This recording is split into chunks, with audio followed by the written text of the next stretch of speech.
Each year, Microsoft Research hosts hundreds of influential speakers from around the world, including leading scientists, renowned experts in technology, book authors, and leading academics, and makes videos of these lectures freely available.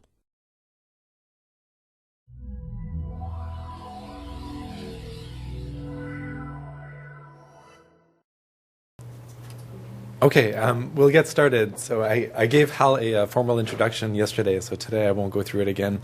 But in case you weren't there, Professor Hal Dome is here visiting this week on loan from Maryland, where he's assistant professor in the Department of Computer Science there. And he gave us a fantastic talk yesterday on structured prediction, and today he's going to give us a 3.5-ish hour tutorial on domain adaptation, which he's given in the past with John Blitzer at ICML, which was very, very well received, and I think we're in for a great treat. About midway through, we'll have a break with snacks in the back, and Hal will control when that'll be. So the floor is yours. So you should be nice to me.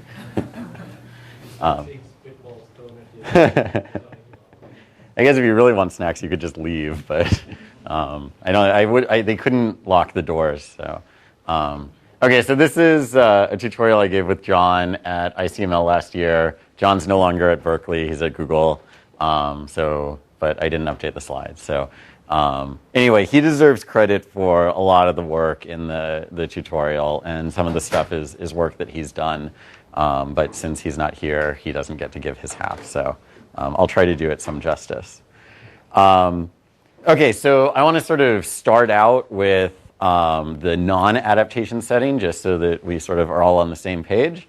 So the classical learning setting is single domain learning. No. Okay, so the classic setting is single domain learning. Our job is to get some sort of input X, predict a corresponding output Y, and we assume that X and Y are drawn according to some probability distribution over joint pairs X and Y. So for instance, our X's might be book reviews from Amazon. So here's a book review of the book Running with Scissors. It says, the book was horrible. I read half, suffered from a headache the entire time, and eventually I lit it on fire. One less copy in the world, don't waste your money. I wish I had the time spent reading this book back. It wasted my life. So our job is to read this review and predict whether this person likes the book or dislikes the book. So what do you think? Likes the book? It could be sarcasm, right? But probably not, right? So we probably think that this is a negative review.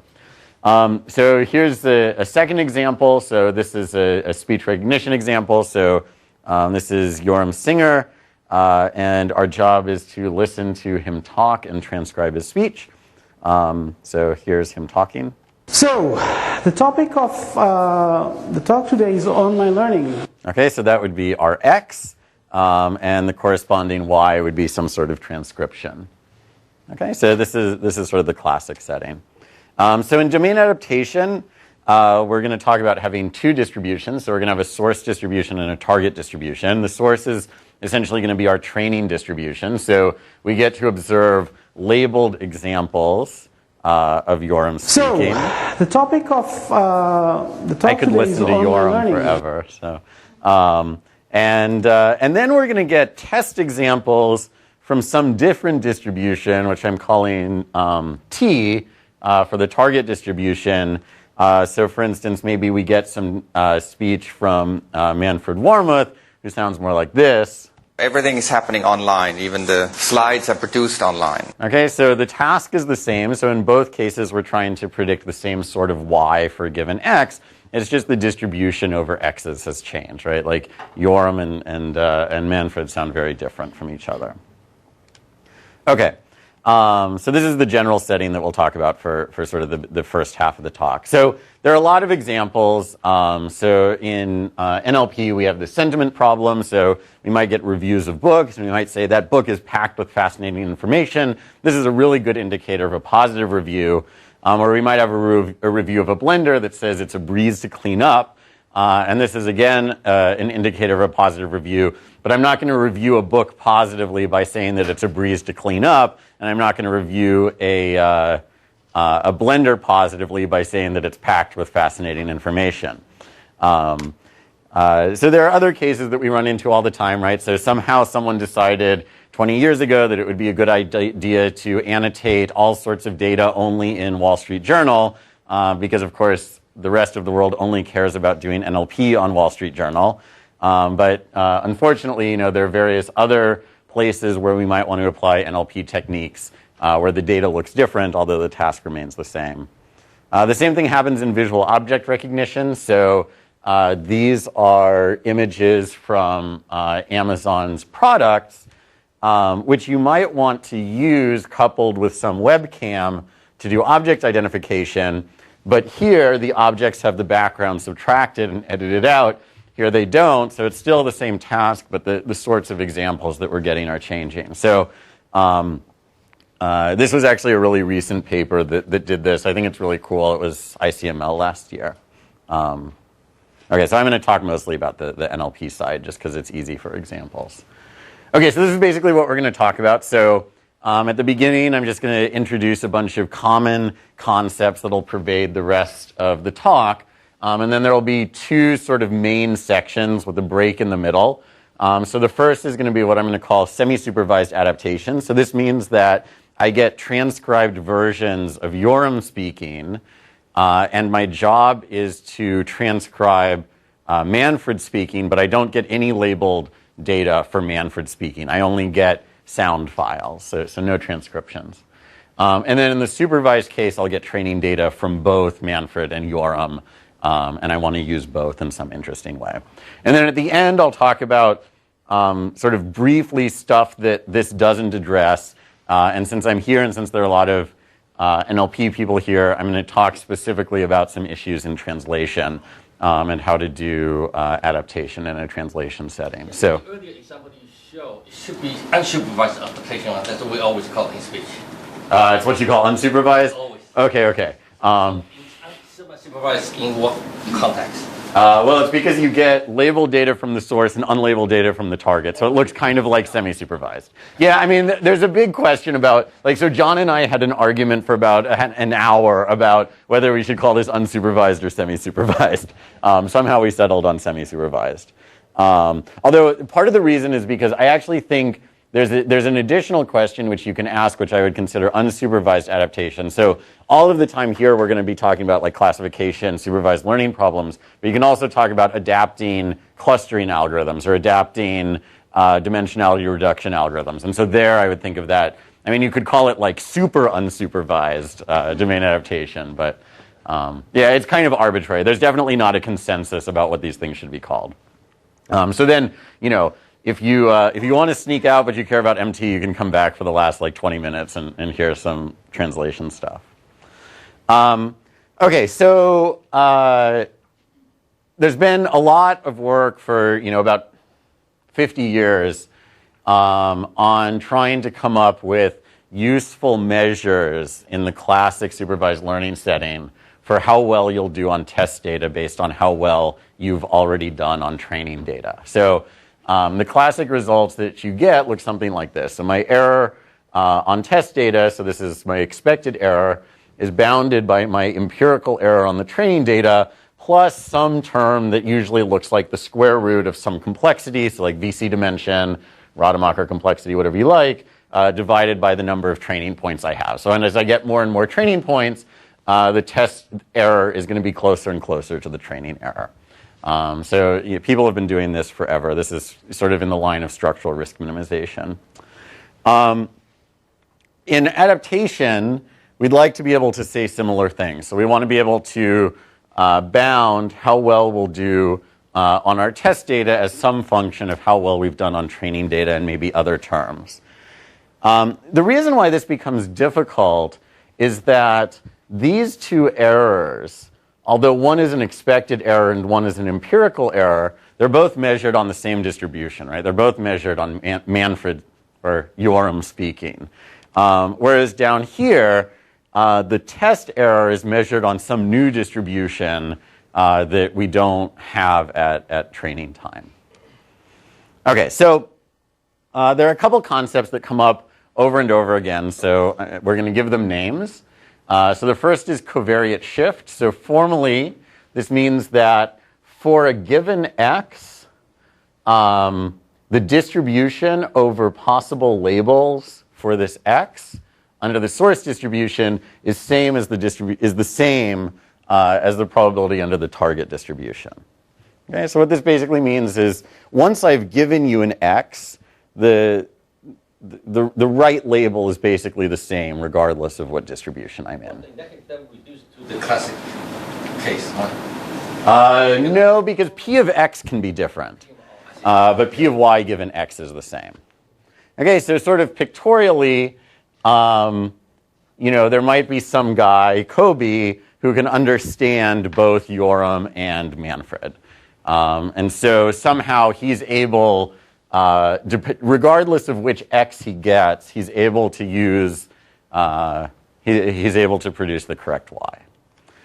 A slightly stronger assumption is the single good hypothesis assumption, which basically says that there's some classifier out there in the world. I don't know what it is, but there's some classifier for which this classifier's error on the source distribution and its error on the target distribution are both small. Okay, so pictorially, sort of it means there's a classifier who understands both Yoram and Manfred. Okay, does the distinction make sense? So this is with respect to a particular type of classifier, whereas this is just generally the distributions are the same. Okay, so if the well, let me not say that. Okay? So coming back to the earlier slide, so is there any result the previous? Is there any result for the bound that on the right hand side that could be KL distant somehow? Yeah, I will show you one in about 20 minutes. Otherwise, I wouldn't put that up, right? If I can't come up with an answer, I'm not going to tease you like that. So then the third concept that's going to come up more and more is this domain discrepancy. So throughout the talk, I think blue is always going to mean source distribution, and red is always going to mean target distribution. So here, think of these as like Gaussians, but so if any of you talk to product people, having an ability to actually draw a two-dimensional Gaussian would be awesome in PowerPoint. But these are Gaussians represented by, say, one contour. So the idea is that if the source distribution and the target distribution are close, the adaptation problem shouldn't be that hard, right? So, like if you take me and Patrick, right, maybe Patrick says A at the end of every sentence, but other than that, our distributions are not that different, so maybe if you can understand me, it's pretty easy to understand Patrick. Sorry, Patrick. I know you don't say A most of the time. But if you take two distributions that are quite different, so like me and Yoram, even if you're very good at me, the set of inputs that Yoram and I are both likely to say, like basically unless I'm trying to do a Yoram impression or Yoram's trying to do a Hal impression, we're almost never going to produce the same X. And so intuitively this should be harder. Okay, so those are the three common concepts, and we'll see them pop up over and over again. So we're going to start with this semi-supervised or unsupervised approach. The first case that we're going to talk about is the shared support, which basically means the distributions overlap. And then the second part we're going to talk about is no shared support. So there's potentially no utterance that Manfred and I would say the same. And you might think, that's crazy. You're never going to be able to do anything in that case. But you actually can, which is kind of magic. Okay, so this is a paper from a couple of years ago. And I'm not going to prove this, although it's not difficult. It takes 5 or 6 lines.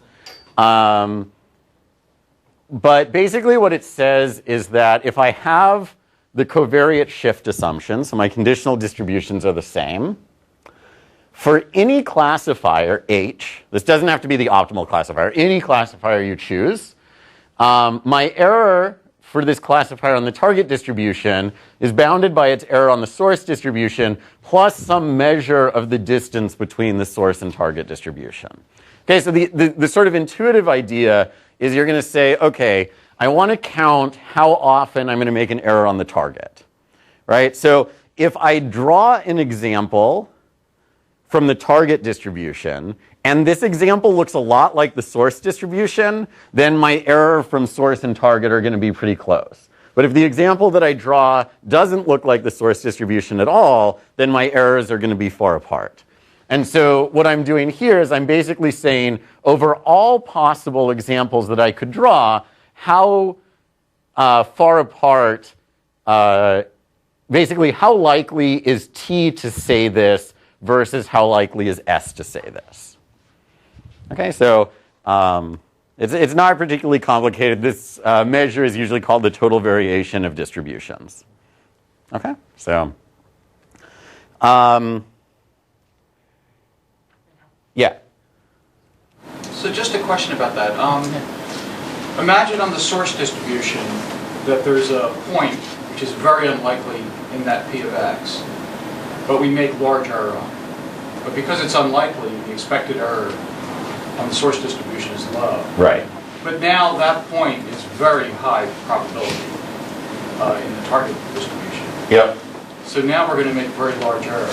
Right. Is this bound capturing that? Yeah, it'll capture that because if it has very low, right, so this will be approximately 0, this will be approximately 1, and I mean maybe not approximately 1, but it'll be like half. Yeah. Can you give an example of when the covariance shift assumption is not true or is true? It's hard.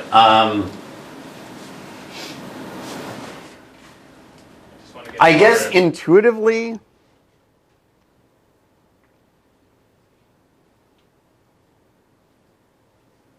it's a fine line. So maybe we can talk about this a little bit later, but there's one case where it's definitely true. So one of the pieces of work that that spurred, or I shouldn't say spurred, but it is related to a lot of the work on domain adaptation, is this work on sample selection bias that came out of the economics literature back in the 70s. And the guy, I can't remember his name, Heckman, something like that, actually got a Nobel Prize for it. And so the problem that they have is, like, say I'm an insurance company, and I want to classify people as to whether they're going to have an insurance claim or not, right? And so what I want to do is when a person asks for insurance, I'm going to run my classifier on them, and if it looks like they're never going to have a large claim, then I'll offer them insurance, and if it looks like they will have a large claim, then I won't offer them insurance. But, you know, okay, so there's this total population of people, and there's some of which, okay, there's this total population of people, some of them will have claims.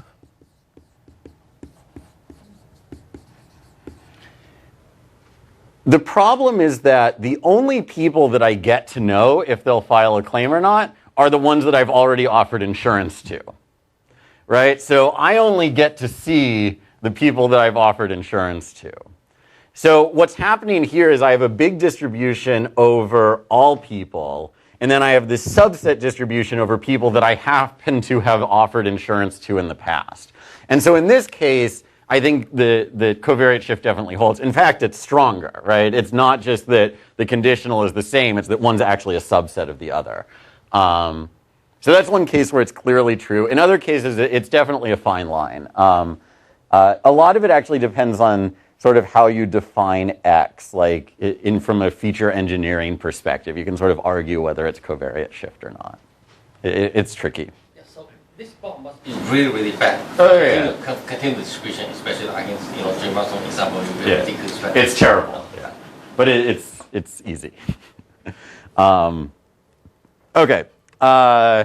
So we're going to make this assumption. In addition to covariate shift, we're going to assume shared support, which basically means that there's no example that's possible under one distribution and impossible under the other distribution.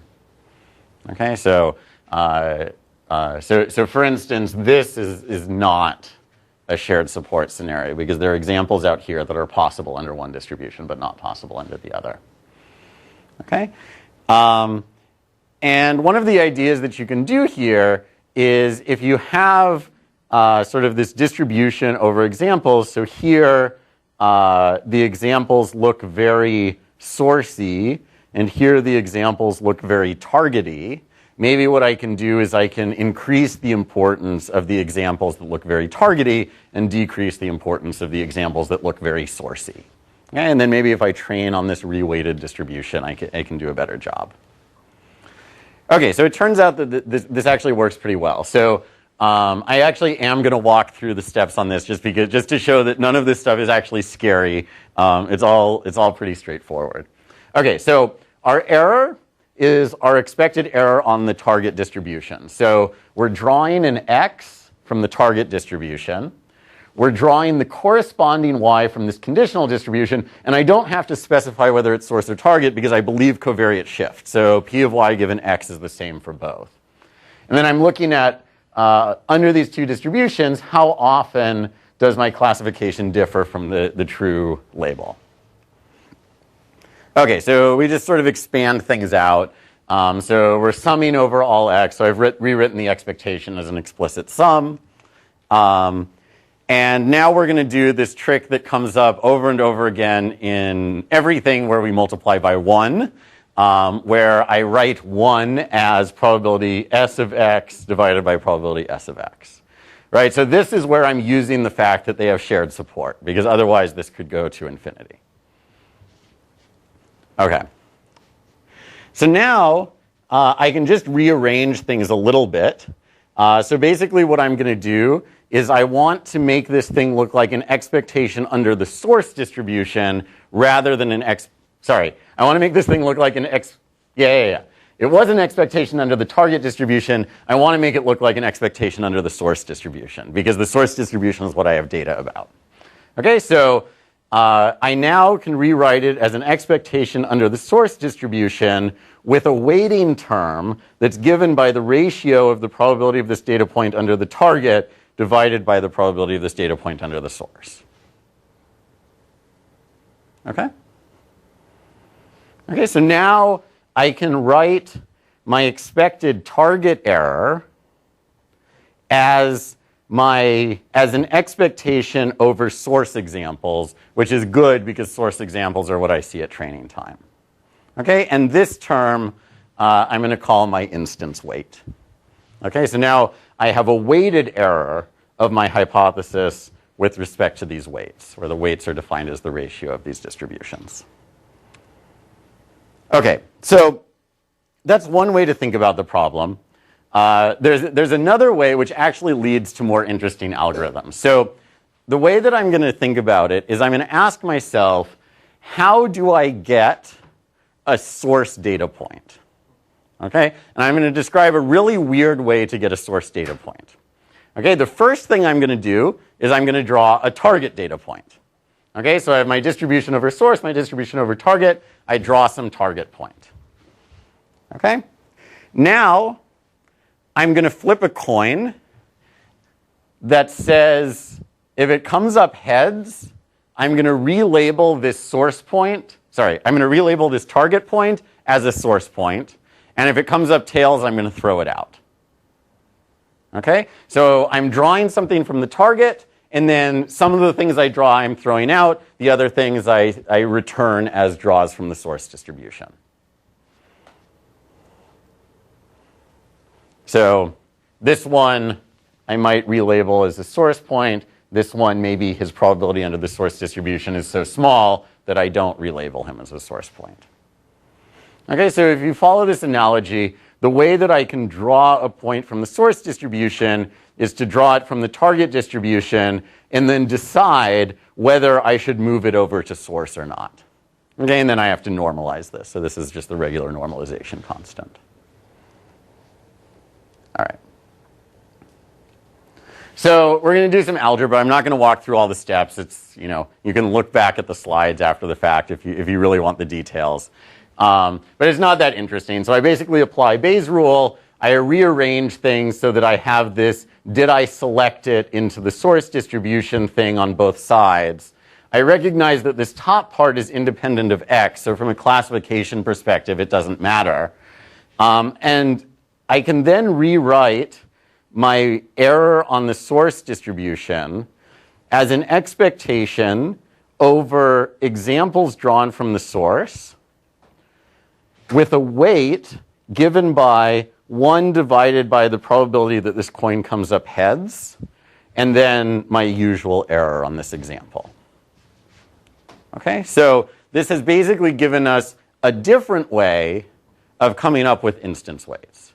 Right? So in the previous case, we got instance weights which were the ratio of the probability of this example in the two distributions. Now we have an instance weight which is 1 divided by this this probability of a Bernoulli variable, this probability of a coin flip. Okay, so why did I do this? Why wasn't I happy with the first one? Because you're about to do something tricky. Well, that's just a number This was you the make tricky up. part. That's just a number you make up. And I mean, it's how overlapping you think your domains are. Oh, but I'll compute this. Don't worry. I'm not going to just put 0.6 in or something. Don't worry. I'll compute it. So you're doing the proof of that bound, right? Now, or are you? No, so I'm going to propose an algorithm based on this. But the question is, I could turn this into an algorithm, right? So I weight each of my examples by this probability divided by this probability, and then I run some classifier, like an SVM or something. But the problem, you don't know the t-distribution. Yeah, exactly, right? So this is like, these are two density estimation problems, right? I have to compute my distribution under T, I have to compute my distribution under S, and I have to compute their ratio. This is going to be really, really hard, right? The nice thing about this second version is that this is basically some sort of like binary classification problem, right? Does this example look like a source example, or does this example look like a target example? This is a much, much simpler thing to compute. Okay, so we like that a lot. Okay, so now we get a little bit arbitrary. So we're going to now model this distribution as some logistic function. Okay, so essentially what we're going to do is we're going to take unlabeled source points and unlabeled target points. We're going to call all of the source points class 1, all of the target points class 0, and we're going to train a classifier to distinguish source points from target points. Okay, and the nice thing is we can do this using only unlabeled data. We don't need labeled data to do this. Okay, and if we do this using logistic regression, then what we end up with at the end of the day is a function that says, this example looks with 90% probability like a source point, or this example looks with 2% probability like a source point. Yeah, so what data do you use to train theta and b? We have to get unlabeled data from both distributions. If we don't have that, we're totally hosed. Okay, but that has to be balanced out, right? Because if you take unbalanced... Yeah, it probably should be balanced. Although, I don't know, because what's going to happen is that you're going to plug it in here, right? And so if it's imbalanced, but it only changes the estimates by a constant, so I can sort of actually already I threw out a constant of proportionality. So if the biasness only changes this by a constant, it shouldn't matter. But in practice, that's probably not always going to happen. So yeah, you probably should balance it. Right, so we're going to train a classifier. Source instances, we're going to say sigma is 1. Target instances, we're going to say sigma equals 0. And then train some logistic regression. Okay, so does this make sense? All right, so here's a little pictorial example. I love this, and I can say I love it because John came up with it. I didn't come up with it. So this is a really, I think, great example of how and why this approach works. Okay, so here's the setup. We have a binary classification problem. It's one-dimensional, so our inputs are just some position along the real line. And the label of an example is minus, so it's a negative example anytime it's in between these two lines, and it's a positive example off to the left and a positive example off to the right. Okay? So now our source distribution is some Gaussian centered, say here, and our target distribution is some Gaussian centered here. Okay? So before I show you any data, if I'm in the source domain, I should probably learn a class, and I'm learning a linear classifier, I should probably learn a classifier that roughly corresponds to this line. So anything to the right of this line I'll say is positive, anything to the left of this line I'll say is negative, and yes, I'll screw stuff up over here, but stuff over here has such low probability under the source distribution that it doesn't matter. On the other hand, for the target distribution, what I should do is I should say, I have a classification, I have a decision boundary here. Anything to the left I say is positive, anything to the right I say is negative. And again, it'll screw up over here, but things are low probability, so it doesn't matter. Okay. The problem, of course, is that I only, at training time, I only get to see examples from the source distribution, right? So I see this positive example, these negative examples, these positive examples. I learn a classifier. The classifier probably sticks the decision boundary somewhere around here. And then it says anything over here is positive, anything over here is negative. So when I start getting test examples from the target distribution, it basically labels everything negative. And so I get like 50% error, which I might as well not have learned anything. Okay, so we're now going to run our algorithm. So we have our labeled data from the source distribution, and now we get a bunch of unlabeled points from the target distribution. Okay? We now call all of the unlabeled points from the target distribution negative examples, and all of the labeled points from the source distribution positive examples, and I learn a decision boundary that separates the target examples from the source examples. Okay? Now I reweight every example by 1 divided by the probability that it's a target example, right? So this plus gets really, really big because he looks a lot like a target example, and these pluses get really, really small because they look nothing like a target example. And in fact, I mean, Gaussians, you know, they go to 0 really quickly. So this would actually be like the size of this room, and these would be like much smaller, like a pixel, right? But I can't draw that. Okay, so now we get this reweighted data. We train a new predictor, and on the weighted data, it now says, you know, these 3 are really the only ones that matter getting correct. These kind of don't matter at all. So I'll stick my decision boundary somewhere here, and positive examples are to the left, negative examples are to the right, and I basically found the optimal classifier on the target distribution. And obviously, this is a carefully hand-engineered example, but I hope the intuition is there. Yeah, so that was basically what we looked at.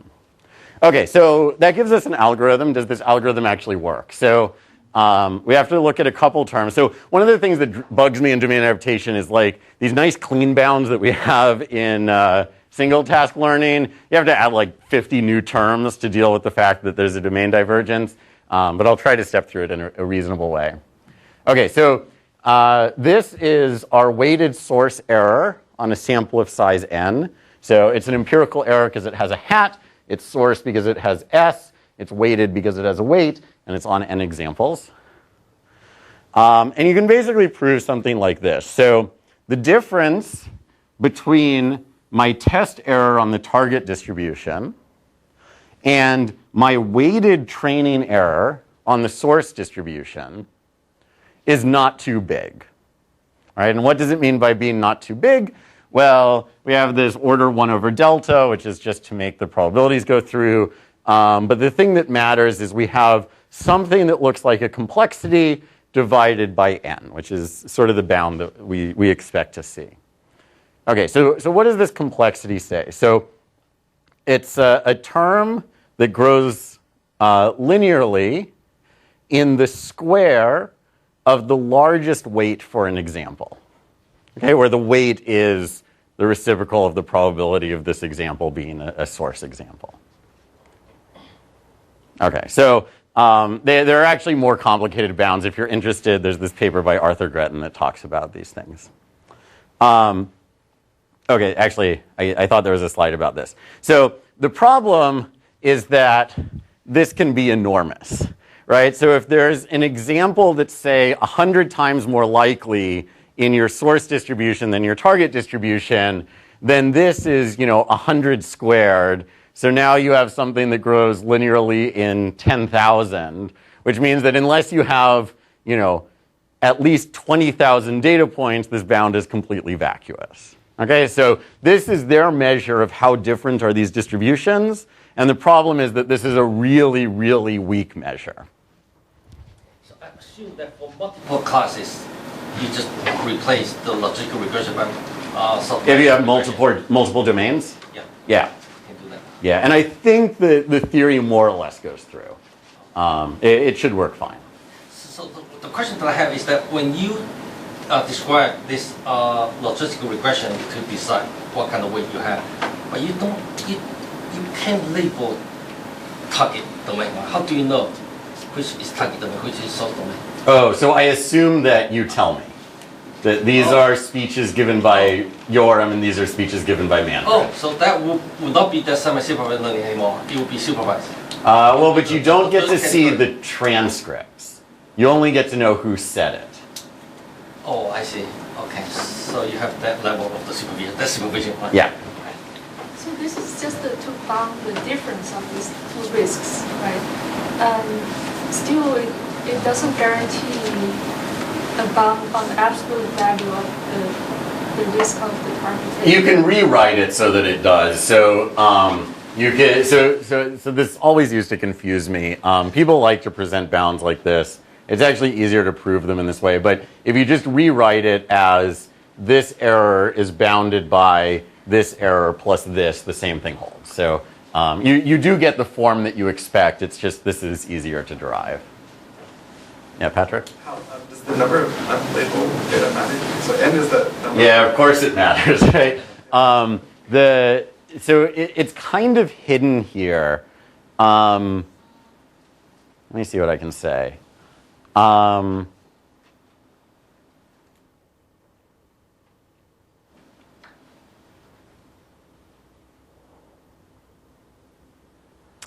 I can't remember exactly what the assumption is. I think the assumption is that you have enough unlabeled data that you can actually estimate these weights pretty much correctly. So the general assumption here is that I have mounds of unlabeled data, and really what's limited is the labeled data. I think I'll mention something later that looks at this trade-off, but there's not been much that I know of that looks at that. In practice, I think that the n is the much more limiting thing. I don't think it makes that big of a difference. Yeah, Rich? Are we assuming covariate shift here, or are we assuming that there exists a hypothesis? No, we're assuming covariate shift. So we're assuming covariate shift with shared support. Right. Because for instance, if there's no shared support, then this could be 0, and then 1 divided by this is going to be really bad news. So then I've got a question about it. So suppose the model class that you're using to do the learning, not to learn... This learning? Yeah. Yeah. Oh, it has to be this model class? No, it can be whatever you want. Okay, so suppose that model class can do very well on the source distribution, but it turns out that model can't learn the target distribution well.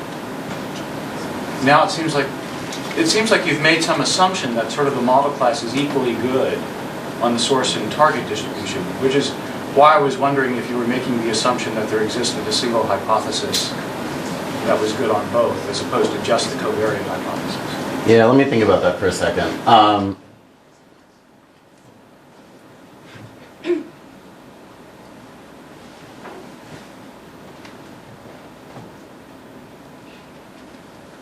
I know the answer. I think I know the answer. So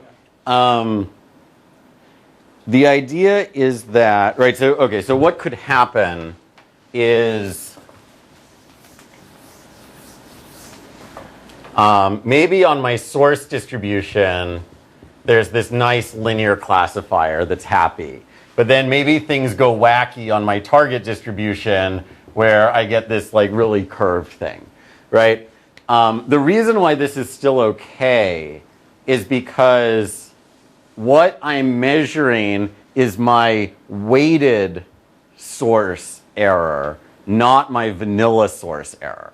So what's going to happen is these points are going to blow up, and then this is going to blow up. I think that's the right answer. I think that's right. Okay. All right, so in practice, even though this looks scary because of this algorithm actually works pretty well. Like I actually have used it and I recommend using it. It's I think that what's going on here is that we just don't know exactly the right way to analyze it. I don't think it's that the algorithm is really broken. Well, the intuition is clear, right? I mean, if the source, look more like text, you want to weight it more. Yeah, but exactly. To train the classifier, you need to have the knowledge about whether particular algorithms come from both, and that may not be practical. So I think so. This is interesting. I mean, this is something I've been interested in for a while. Is like, so we've been looking at this. I mean, maybe I'll talk about this at the end. But we've been looking at this problem where, say, you're doing online learning, and examples come in, and they come in. I mean, the normal assumption is they come in they come in with the input and what domain this comes from, and your job is to predict the output. But sometimes they don't come in with the domain, right? And so one of the things that we've been thinking about is, can you learn on the basis of X to predict what domain it's coming from, and then simultaneously learn that with the actual predictor? So maybe for some of them you get the domain information, but not for all. I think it's an interesting question, but I don't have a great answer. Okay, so in order to make this work, we had to make two assumptions. So I guess Rich sort of preempted this slide. So the first assumption is the covariates shift assumption, so the distribution of labels is the same. And the second is the shared support, which basically prevents us from having 1 divided by 0. The nice thing about this algorithm is that in the limit, as I get infinitely many training points, my empirical error, my empirical weighted error on the source distribution approaches my target expected error. Okay? And this is actually kind of amazing. It means that we're getting optimal classification on the target distribution without ever seeing any labeled target data. So I don't know. I mean, like, okay, maybe in symbols it's not that impressive, but I don't know. I think that this is pretty. This is a strong result. The problem is that the convergence rate is terrible. So if you ask the question, well, okay, well, as n tends toward infinity, this happens. What happens for finite values of n? The problem is that the rate of convergence depends on the largest ratio of probability of an example between target and source, which can be quite huge, right? Even if you think that it's possible that sometimes I sound like Manfred or Manfred sounds like me, that's like so unlikely, right? And so this ratio is going to just blow up to something enormous. Okay, so if you want more information, yeah, I got his name right. So Heckman, this is the sample selection bias stuff from the 70s. So you can get a Nobel Prize by working on domain adaptation, or at least you could 30 years ago. I don't know if you can anymore. I'm keeping my fingers crossed. And then I presented the result by Gretton. So Corinna and other authors have sort of follow-on work to the Gretton work. And then the Stefan Bickel paper is basically the algorithm that I sketched where you train the logistic regression to separate the two distributions. Okay, and I should mention this tutorial is also online on John's webpage, and it's linked off my webpage. Okay, so that was covariate shift. So now we're going to forget about shared support, and we're going to ask what can we do in the case of non-shared support. Okay, so where do we not have shared support? So here's an example from Amazon. So this is our book review for running with scissors. We're going to have a bunch of labeled examples for book reviews. And then we're going to have test data about kitchen appliances that looks more like this. So Avante deep fryer black, lid does not work well. I love the way the Tefal deep fryer cooks. However, I'm returning my second one due to a defective lid closure. The lid may close initially, but after a few uses, it no longer stays closed. I won't be buying this one again. So this is clearly a negative example to us, but it looks nothing like the book examples, right? You would never, ever, ever see a book review where they say this, right? It's just not going to happen. From a sort of mathematical perspective, the probability of this example under the source distribution is 0. And perhaps the probability of this example under the target distribution is also 0. I'm never going to review a blender by saying that I lit it on fire and there's one less copy. You would never refer to a blender as a copy. I don't know. I wouldn't ever refer to a blender as a copy. Okay, so again, the setup is we have a bunch of labeled data from the source distribution. We have a bunch of unlabeled data from the target distribution. But now I'm no longer willing to assume that the probability distributions overlap. They're completely disjoint at this point. So the hope, let me actually see what it, yeah, so I actually don't remember what I wanted to say for that. So the main maybe takeaway message from a practical perspective is if you train and test on books, you get an error of like 13%. If you train on books and test on appliances, your error rate basically doubles. So we'd like to sort of avoid this because 26% is pretty terrible. So just to back up for a second, I want to talk a little bit more specifically about where our examples come from. So the example I'm going to be using is basically bag of words representation for documents, or I guess this is maybe term frequency vectors for documents. So we get some document, we write it as a vector, so some word occurred 3 times, a bunch of words occurred 0 times, some other word occurred once, a bunch of things occurred 0 times, some other word appeared once.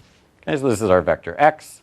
Maybe the first word is excellent, that word is great, and the last word is fascinating. And then our classification is into positive or negative, and we're just going to assume that it's some signed linear classifier parameterized by theta. Okay, so theta is going to be our weight vector. Oops, I thought that animated more. We're going to take the dot product. If it's greater than 0, we say positive. If it's less than 0, we say negative. Okay, so we're going to move into the no shared support setting. So I guess there should be an X through this picture. So there is no shared support. Oh, wait. No. I flipped for all and there exists. Okay, so shared support means there is no point that's possible in one and not possible in the other. No shared support means there do exist points that are possible in one and not possible in the other. It doesn't mean every point is possible in one and not possible in the other. Okay, so this is the correct picture. See, it's good we had pictures because otherwise I would have lied to you for the rest of today. And the second thing we're going to assume is the single good hypothesis. So there's some, in this case, linear classifier theta that gets small combined error on source and target distribution. So pictorially, maybe we have, I can't even remember which color is source and which is target, but we have one of them, we have the other one. Even though even though they don't completely overlap, there's some linear boundary that is good for both. Okay, and this is a stronger assumption than the covariate shift assumption. And what we're going to do is we're going to hope that there's some coupled representation of the two domains that makes them look similar. Okay, so in a sense, we kind of want to throw out whatever makes these domains different and only retain what makes them the same. And if we can train a classifier on the stuff that's the same, then hopefully it'll work well on both domains because we haven't overfit to something that's source specific. Okay, so we're basically going to try to take our books, take our kitchen appliances, and project them into some common space. Okay, and then we're going to, of course, bound the target error, because that's what we love to do. So the first question is, well, do I believe the single good linear hypothesis assumption, right? Like, if I don't believe that, then why am I even talking about it? So here's some empirical data to try to give you a sense. So I'm actually going to measure squared error rather than classification error, just because it matches the theory slightly better.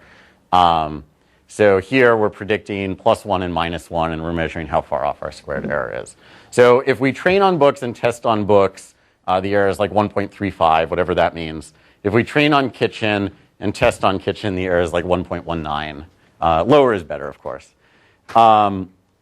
If we train on the union of books and kitchen and test on books, the error goes up slightly, but not really by much. And if we train on both and test on kitchen, the error goes up slightly, but not by much. So the fact that they increase, that means there's some shear support, otherwise you have any noise in the training.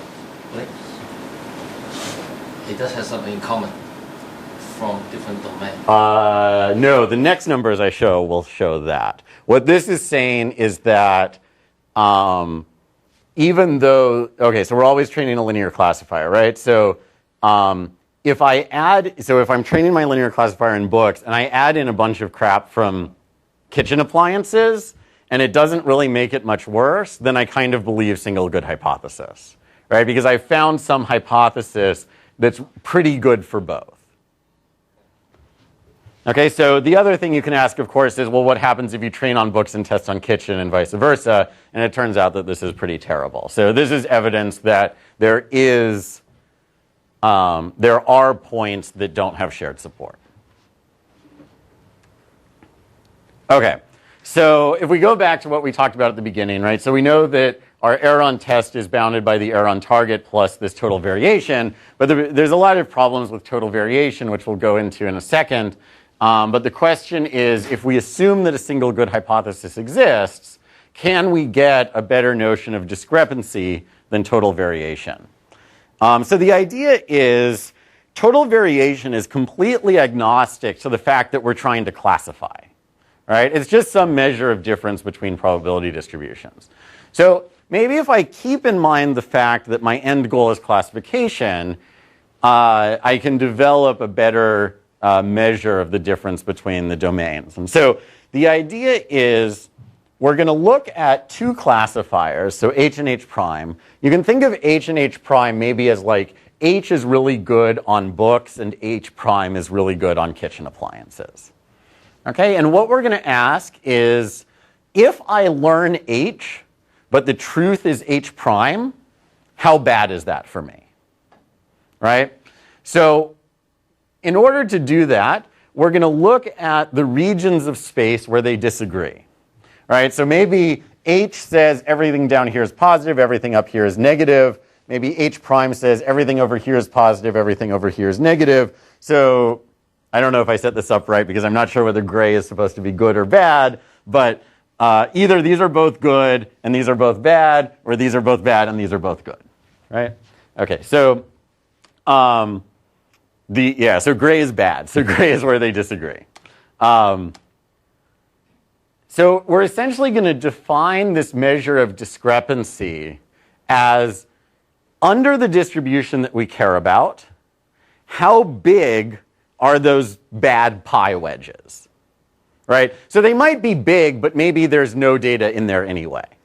Okay, so we want to measure how often are we going to draw an example that lies in that discrepancy region. Okay, so to sort of unfold it, we're going to consider all hypotheses H and H prime, so all linear classifiers, because we're going to, all of this is worst case, right? We learned H, we were trying to learn H prime. What's the worst we possibly could have done, right? So we have two classifiers, H and H prime.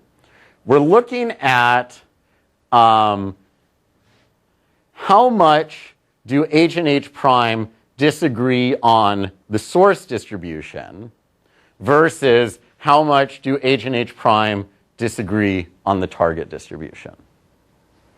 Okay, and the reason why I care about this is because I can learn, okay, so now think of it slightly differently. Think of H as the thing we're learning, H as prime as the thing we want to learn, right? So what I want to know is that if I'm doing well on the source distribution, I'm not doing too badly on the target distribution. Okay, so here's a little example. And this is why we don't need shared support anymore. So here's an H and H prime. Here's my source distribution. Here's my target distribution.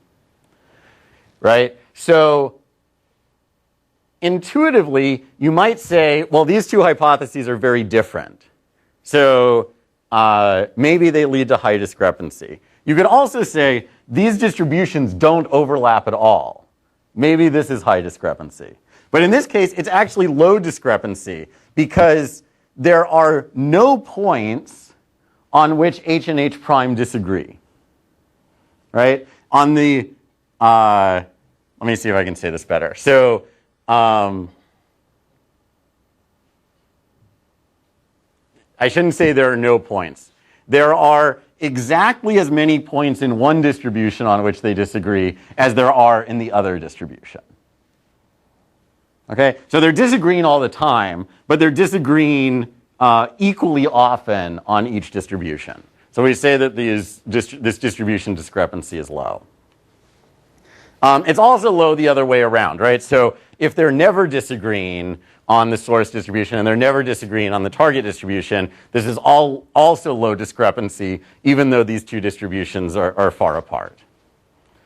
The case where it becomes high is when one distribution lies in this discrepancy region and the other distribution doesn't lie in this discrepancy region.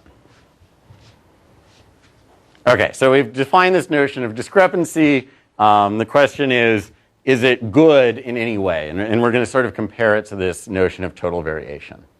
So the nice thing about discrepancy is that if I get unlabeled samples from the source distribution and the target distribution, I can compute, at least approximately, the discrepancy of these distributions. Basically, I train a classifier to separate the distributions.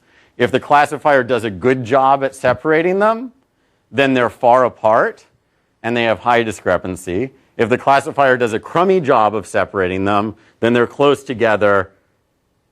Did I say high or low last time?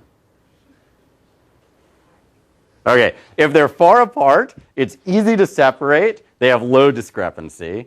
If they're close together, they're hard to separate. They have high. They have high when they're close together, right? I hope I said that right. Okay, so this is computable from finite samples. The only reason I have to say approximately is because I have to find a linear decision boundary that optimizes 0-1 loss, which is NP hard, but you can approximate it by an SVM or something like that. Total variation is much harder, essentially because we have to do density estimation. So if you do density estimation with, say, two Gaussians, maybe these two distributions look very close. But if you do density estimation with a mixture of Gaussians with small variance, maybe the variation looks very high. It's very hard to tell from a finite sample. And in fact, it's actually impossible to tell from a finite sample. There are some theory papers about this. So you can view this as a pro or a con, but the total variation has nothing to do with the hypothesis class that we're trying to learn, whereas the discrepancy distance depends crucially on the hypothesis class we're trying to learn. So I see this as a positive for discrepancy, but you could argue that it's a negative. Okay, and so this the Beckel algorithm that I sketched before, it's sort of heuristically minimizing both. So when you're training this classifier to distinguish between source and target and weighing examples by the probability under this classifier, this is basically the same, or it's pretty much exactly the same as computing this discrepancy value and then weighting the distributions according to the discrepancy. Okay, so that's not how it was motivated, but it turns out that it's sort of a heuristic for solving that problem. Okay, so Okay, so we've defined this measure. It has a couple nice properties, at least maybe nicer than total variation, but does it actually mean anything in practice? So here we have 4 domains, so books, DVDs, electronics, and kitchen. Books and DVDs, they tend to have a lot of shared vocabulary. Electronics and kitchen also tend to have a lot of shared vocabulary, but the 2 pairs are quite different. So you might say fascinating and boring for books and DVDs. You probably wouldn't describe a blender as fascinating or boring, and you might describe a blender as super easy or bad quality, but you probably wouldn't describe a book as super easy. So here, the plot is the empirical discrepancy measured between the 2 domains, so say between electronics and kitchen. And on the y-axis, it's the error rate if you train on electronics and test on kitchen. Okay, and so basically what you see is as the discrepancy goes up, the error for training on one domain and testing on the other domain also goes up. Okay, and it's linear, but that's kind of an accident. Okay? All right, so one thing that's hidden in this slide is that this y-axis is not symmetric. So training on electronics and testing on kitchen doesn't give you the same error rate as training on kitchen and testing on electronics. So the other ones aren't plotted. They look more or less the same, but it just confuses the picture a little bit. Oh, actually, there's a more important point there. The y-axis is not symmetric. The x-axis is symmetric. So there's something a little funny going on there. I don't know. Maybe someone can figure out how to define a discrepancy measure that actually reflects this asymmetry between the distributions. Okay, so I'm just going to make this all show up, and then we'll talk about it. Okay, so this is the first of the nasty things that I'll show you. I hope you didn't think the other things were nasty, because if you did, you're in for really bad news now. So what we're looking at is how far is our learned classifier on the target domain from the optimal classifier on the target domain, where H star is my single good hypothesis. Okay, H star is not my optimal target classifier. It's my optimal source and target together classifier. Okay, so in a sense, this is the best we could hope to do without labeled target data. If we get labeled target data, maybe we can do better. But without labeled target data, this is the best we can do. Okay, so we have our usual term, which is how well does H do on the source data? Okay, so this is our normal training error. Actually, I think there are more ovals. The next 2 terms are our complexity measures. So this is, you can plug your ears if you don't like weird words. This is the Rademacher complexity of the hypothesis class we're considering on the source distribution, and this is the Rademacher complexity of that class on the target distribution. If you don't know what Rademacher complexity is, that's fine. It's just some measure of complexity of classifiers. If you want to think VC dimension, thinking VC dimension is fine. If you don't want to think about it at all, that's fine too. Related to the size of the parameter?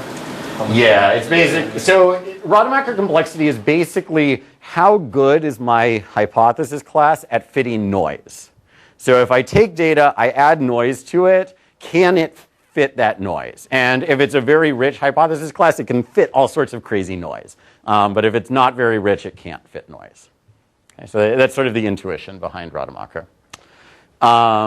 Okay, so then we have this other term, which basically has to do with this sort of standard probabilistic argument, which we can ignore.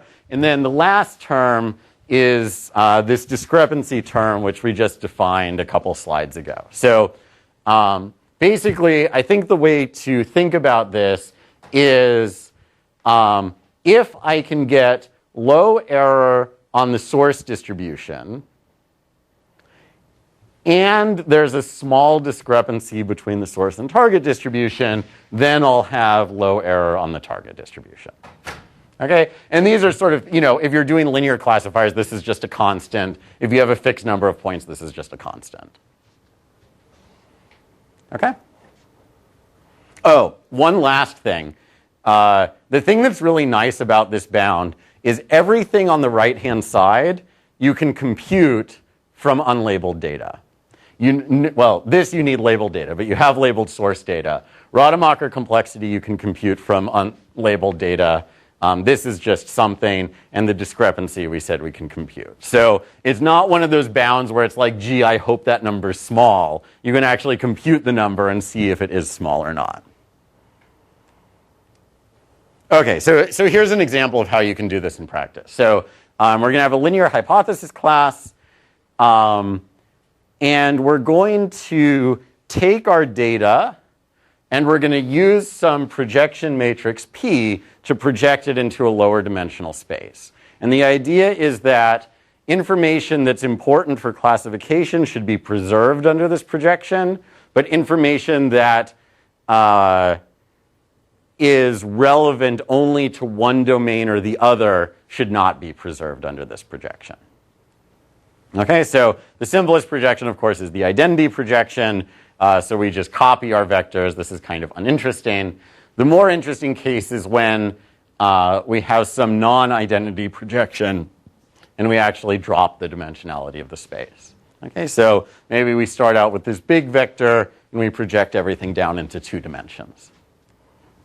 Okay, so what do we want for P? So we want it to minimize divergence. So what this means is the distribution over projected examples in the source domain and the distribution over projected examples in the target domain should be small, right? Because that makes that discrepancy term that was the last term in the bound go down. And then the second thing is that we want there to still be a single good hypothesis in this projected space, right? So one way to make the divergence small is just to project everything to 0, but then you can't find a single good hypothesis. One way to make the single good hypothesis hold is to not project anything, but then our divergence will kind of suck. So this is the trade-off that we have. Okay, so this is basically John's thesis. So if you want lots more information about it, you can look there. So the idea is that there are going to be a lot of things that are specific to one domain or the other. And then there are also hopefully going to be some things that are general to both domains. And essentially what we want to do is we want to use the stuff that's general to the 2 domains to try to figure out that fascinating books are kind of like blenders that work like a charm. Or boring books are kind of like defective fryers. Okay, and the way that we're going to do this is we're going to use the information that's coupled between the domains to try to find a projection that puts similar words in a similar part of space, regardless of which side they come from. Okay, and these purple words are called pivot words. Okay, so here's a little example, right? So this is from, the top is, oh wait, no. These are all target distribution examples. So maybe this first one says do not buy. We know from our pivot features that not buy is probably negative. The second one says absolutely great purchase. We know from our source distribution that great is good. And then this last one, it says a sturdy deep fryer. And since no one describes a book or a DVD as sturdy, we have no idea whether this is a good thing or a bad thing. So what do? We look at context, right? So we notice that in this target example, it says do not buy. So this is a pivot, so we know this is bad.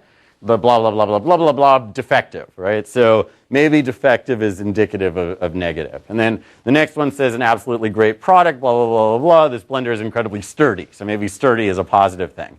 And so then when we get down to this bottom case, we can kind of hope that we can learn that, sturdy co-occurs with great. Great is positive, so maybe sturdy is also positive.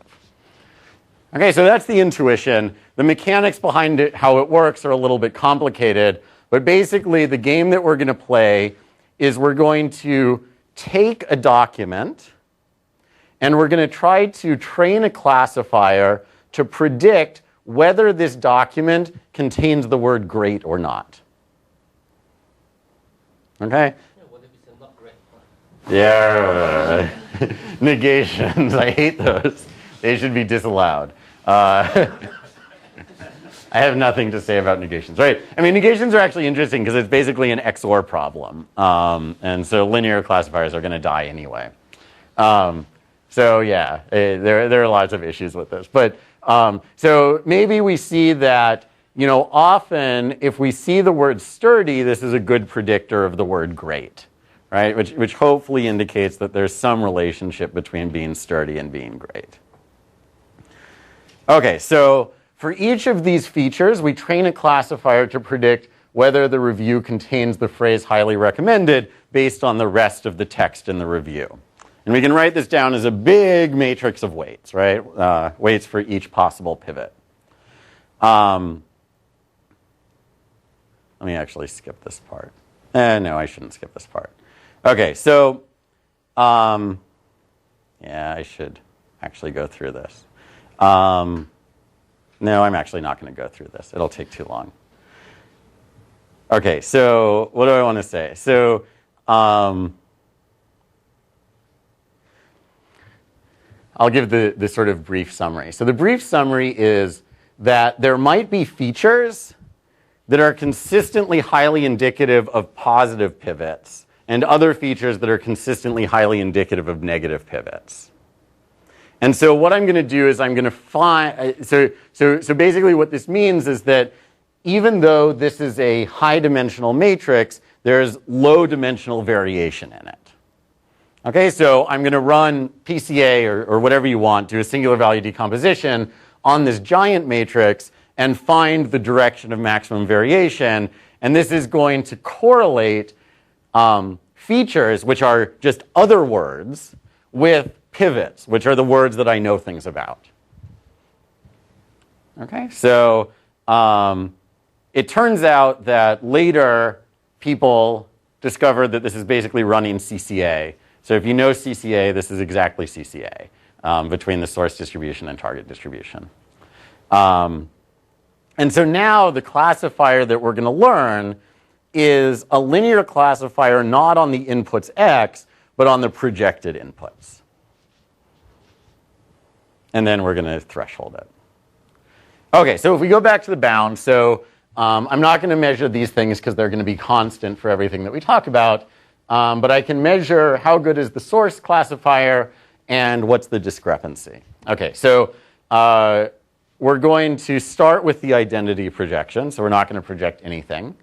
So it has relatively high discrepancy. I mean, I don't know what 1.7 means, but when I show the other numbers, you'll see that this is big. So it has relatively high discrepancy. It has very low loss on the source distribution. So this is Huber loss. Doesn't really matter what it is. But it's very low loss. But it has quite high target error. Okay, I think this is going from books to kitchen because that's the running example. So I could alternatively do a random, oh yeah. Will this handle the case where, say, sturdy is positive in one domain and is negative in other? No. Okay, so you kind of assume that the conditional is the same. Yes, but what's going to happen is if, so let's say that great is always positive. And in one domain, sturdy correlates with great. And in the other domain, sturdy anti-correlates with great. So then what's going to happen is when the singular value decomposition runs or when CCA runs, sturdy is going to get thrown out because it's not highly indicative of one of the pivots. So it'll just ignore that information. It won't use it in any way, but it'll just completely ignore it. Test all pivots that way? Yeah.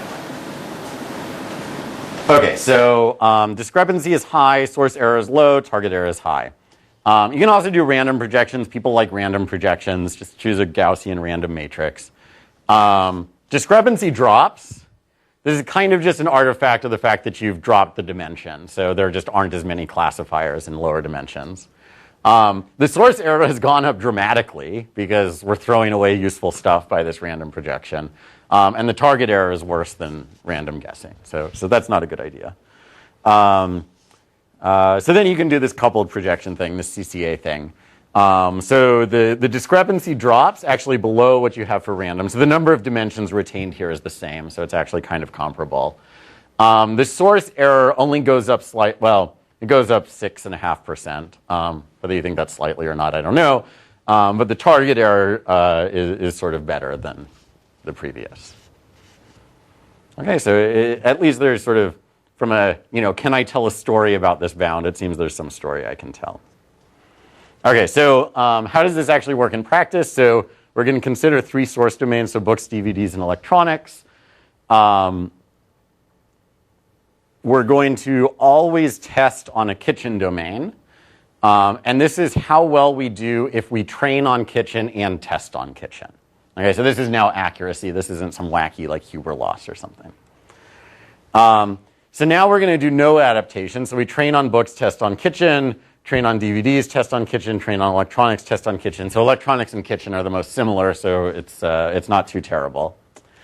And now we do the adaptation. So we don't recover all the way to having labeled kitchen data, but you kind of wouldn't really expect to. In electronics, we split the difference. In the rest, we actually more than split the difference. So it seems like it's doing a pretty good job for not having any labeled target data. Yeah? Do you have any account of why DVDs will improve so much? Rather than books? Rather than books. Well, actually, let's see. So DVDs to kitchen, right? We can go back to this picture maybe and see if... What DVD machine or what DVD? DVD movies. Not the machine. Where is this slide? I didn't realize it was this far back. Let's see. DVDs to kitchen. Actually, you would expect it to be pretty... Well, okay, so DVDs to kitchen versus books to kitchen. I guess the discrepancy is slightly lower for DVDs to kitchen, so you might expect it to do a little bit better. I don't have a good intuitive... it might just be that you actually can say that DVDs break. You can say... I don't know what else you could say. Scratch, yeah. I don't have a great intuitive answer. And I doubt that little bit of discrepancy is actually accounting for that big jump in performance. So do you have comparable result for this task using source weighting technique? I don't have it in the slides. It doesn't work as well. It's definitely better than no adaptation.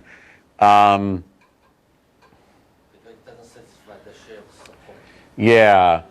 I'd have to look it up. It's been too long since I've looked at it. Okay, so we get something like a 36% error reduction in error.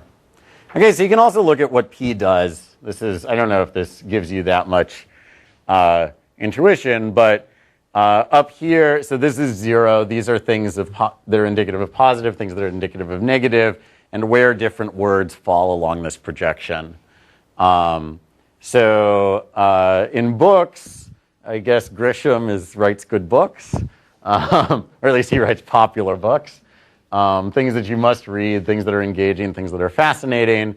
And sort of the corresponding words on the kitchen side are years now, right? So like, I've owned this for 20 years now. It's a breeze to use. Something are perfect. Espresso, people just like espresso in general. So are you looking at all bigrams or these are... No, it's just some bigrams. On the negative side, so it's kind of bad to say it's predictable. If you're talking about how long it is, this is probably not a good sign. If you mention the plot, I guess you never talk about the plot if it's good. You only talk about the plot if it sucks. Kitchen appliances can be awkward to use. They can leak. They can be poorly designed. And I guess in general, if you have a kitchen appliance made of plastic, it's not going to be liked. Okay, so there's these are sort of the references. The most interesting stuff that I didn't talk about is actually this Ishay Mansour work, where they actually extend this notion of domain discrepancy and they tighten a lot of the bounds. So this is a great paper. The other ones are great too, but this one really settles a lot of the questions that were raised in the previous work. Okay, so it's now time to eat. Get snacks. I don't know, what do you want to say, like 15 minutes? 10 minutes? Yeah, let's say that competitively half an hour. That's good. In 15 minutes, we'll reconvene. Okay. Okay, so we can get started again. All right, so just to sort of summarize what we've done so far. So in the beginning, we talked about these three important concepts, right? So covariate shift, single good hypothesis, and discrepancy, some measure of discrepancy. And then we talked about basically two cases. So the first case is the shared support case, the shared support covariate shift case.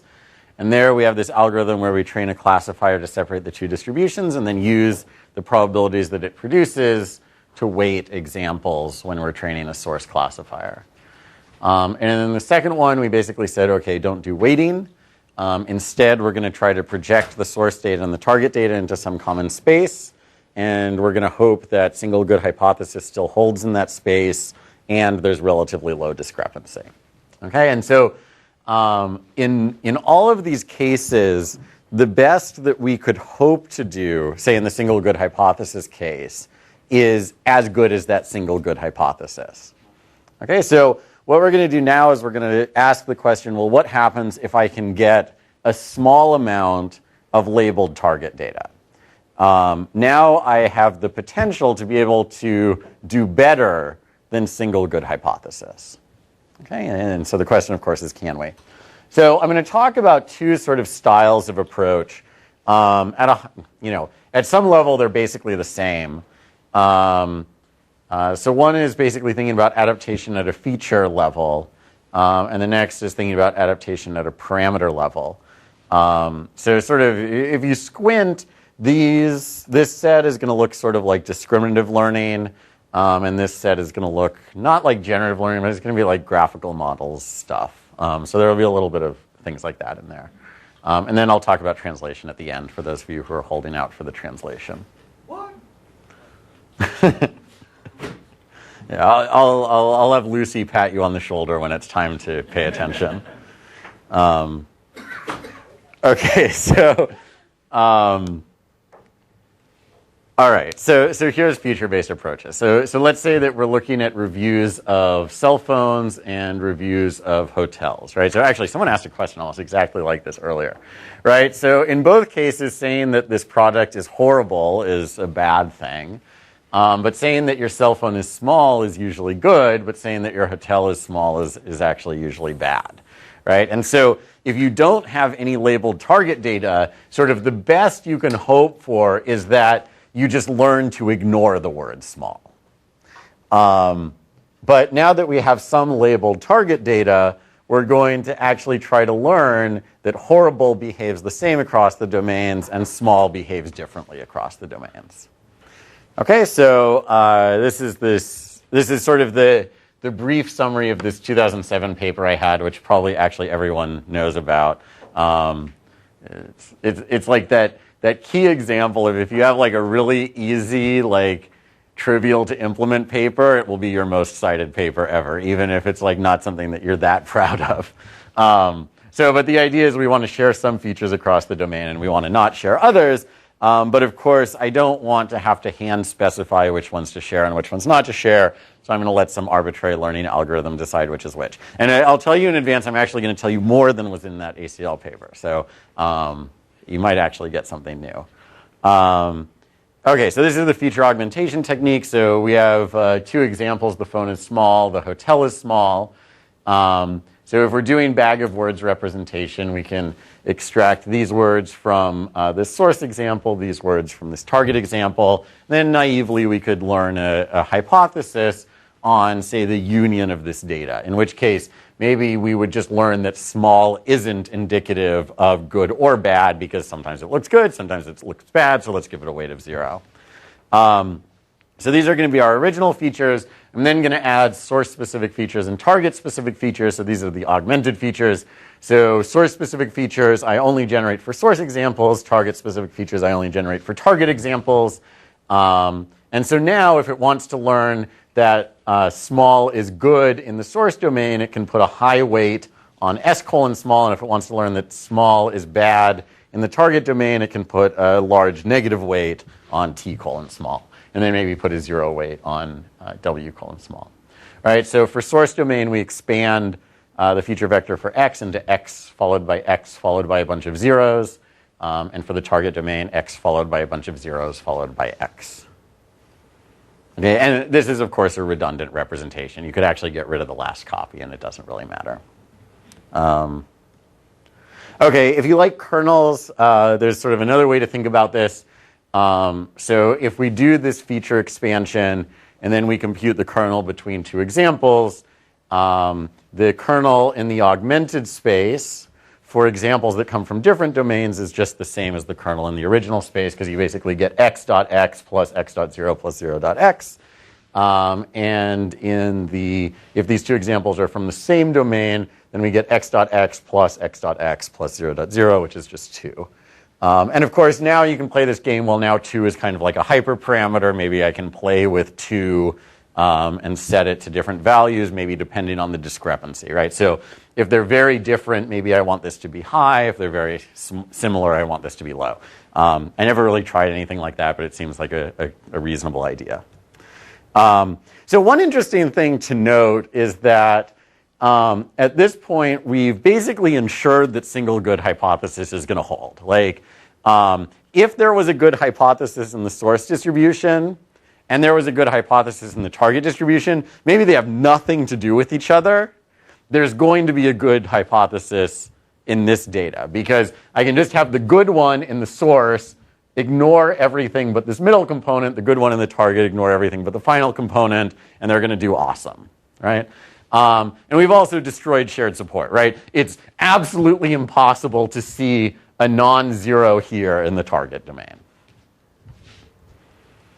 Okay, so here's what some of these weights look like, just to sort of give you a sense.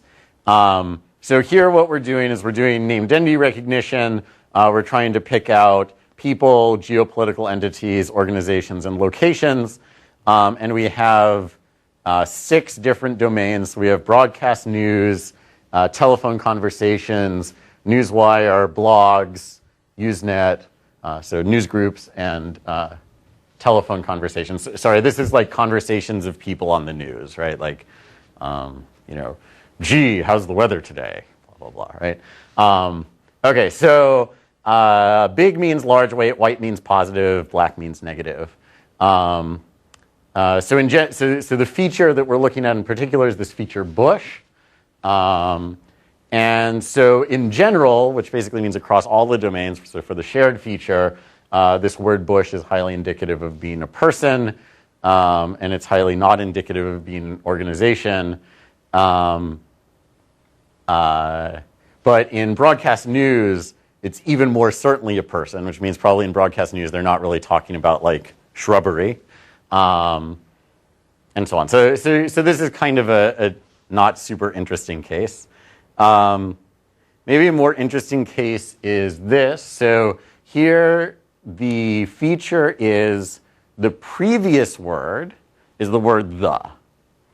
Okay, so in general, if I'm the word following the, I am probably not an entity, except in conversations. And in conversations, if the previous word is the, I'm actually reasonably likely to be some sort of entity. So why? I think it's on the slide. No, it's not on the slide.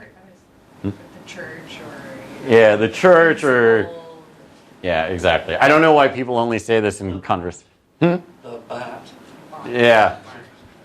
Okay, so anyway, it picked... So the point of this is that, you know, even if you had asked me ahead of time, like, previous word equals the, should this be a shared feature or a domain-specific feature, I probably would have said it should be a shared feature. But actually, it's a useful discriminator in one domain, even though I wouldn't have anticipated that.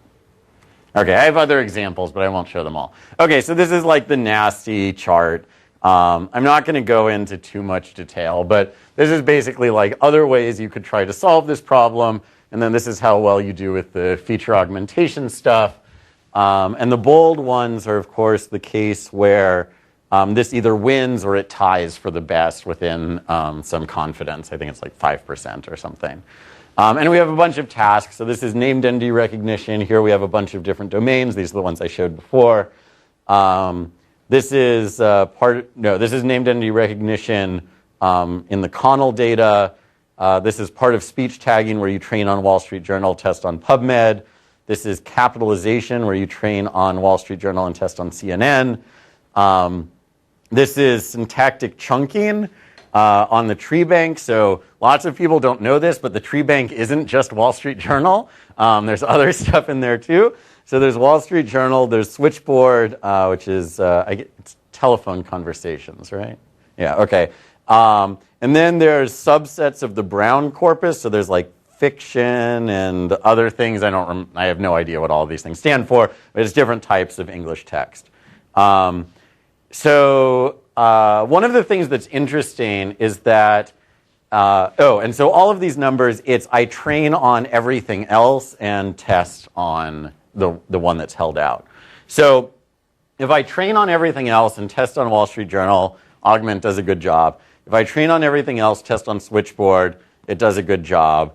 If I train on everything else and then test on any of the Browns individually, it doesn't win. But if I treat the Brown corpus as just one big, so if I lump all of these together, then it starts working again. So this was a little weird. So the question was, can I kind of figure out why this is going on? Are they very small? I mean, how big are these? They're pretty small. So actually, another thing I want to point out is that even though we're losing here, so this is a bunch of different baselines, and this says which baseline it is. So it's not consistently the same one that's winning. So that's kind of annoying from a practical perspective. Okay, so these blue guys are the ones where we seem to win.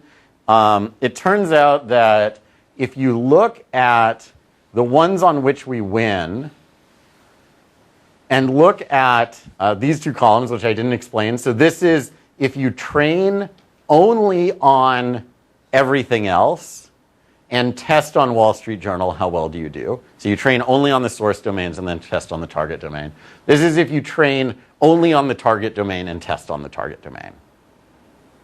Okay? So blue is where we win, and it turns out that every time we win, the source-only error is worse than the target-only error.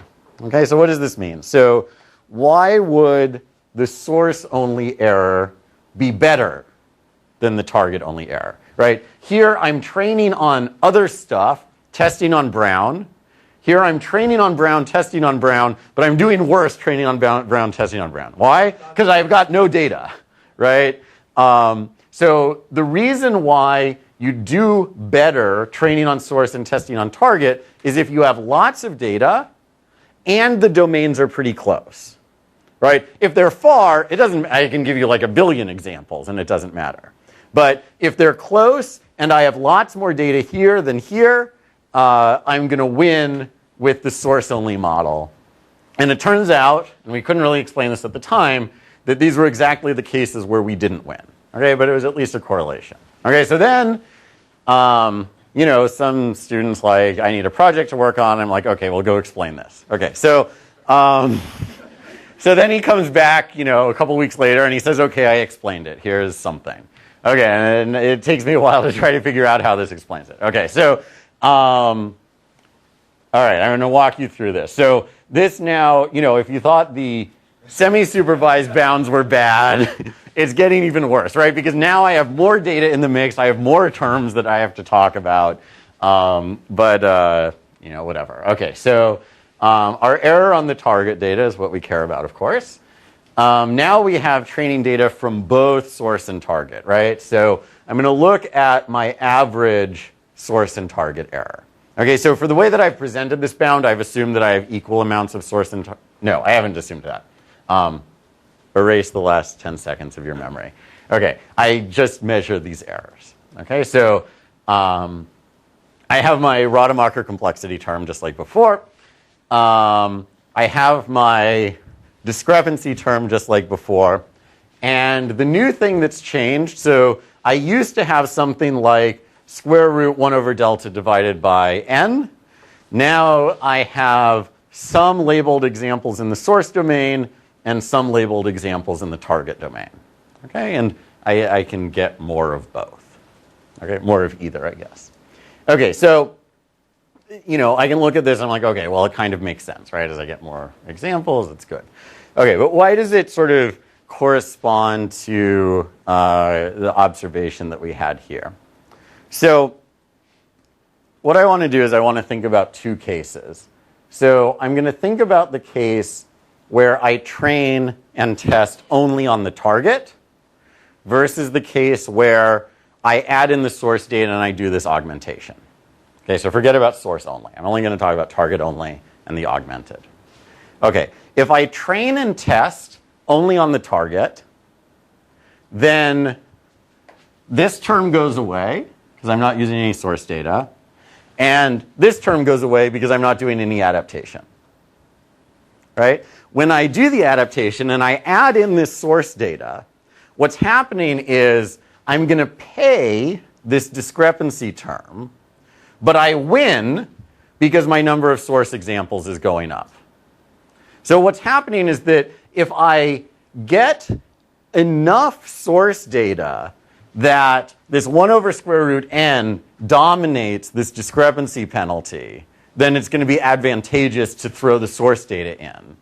But if the discrepancy is either really large or I don't have that much source data, then I'm better off just training on the target.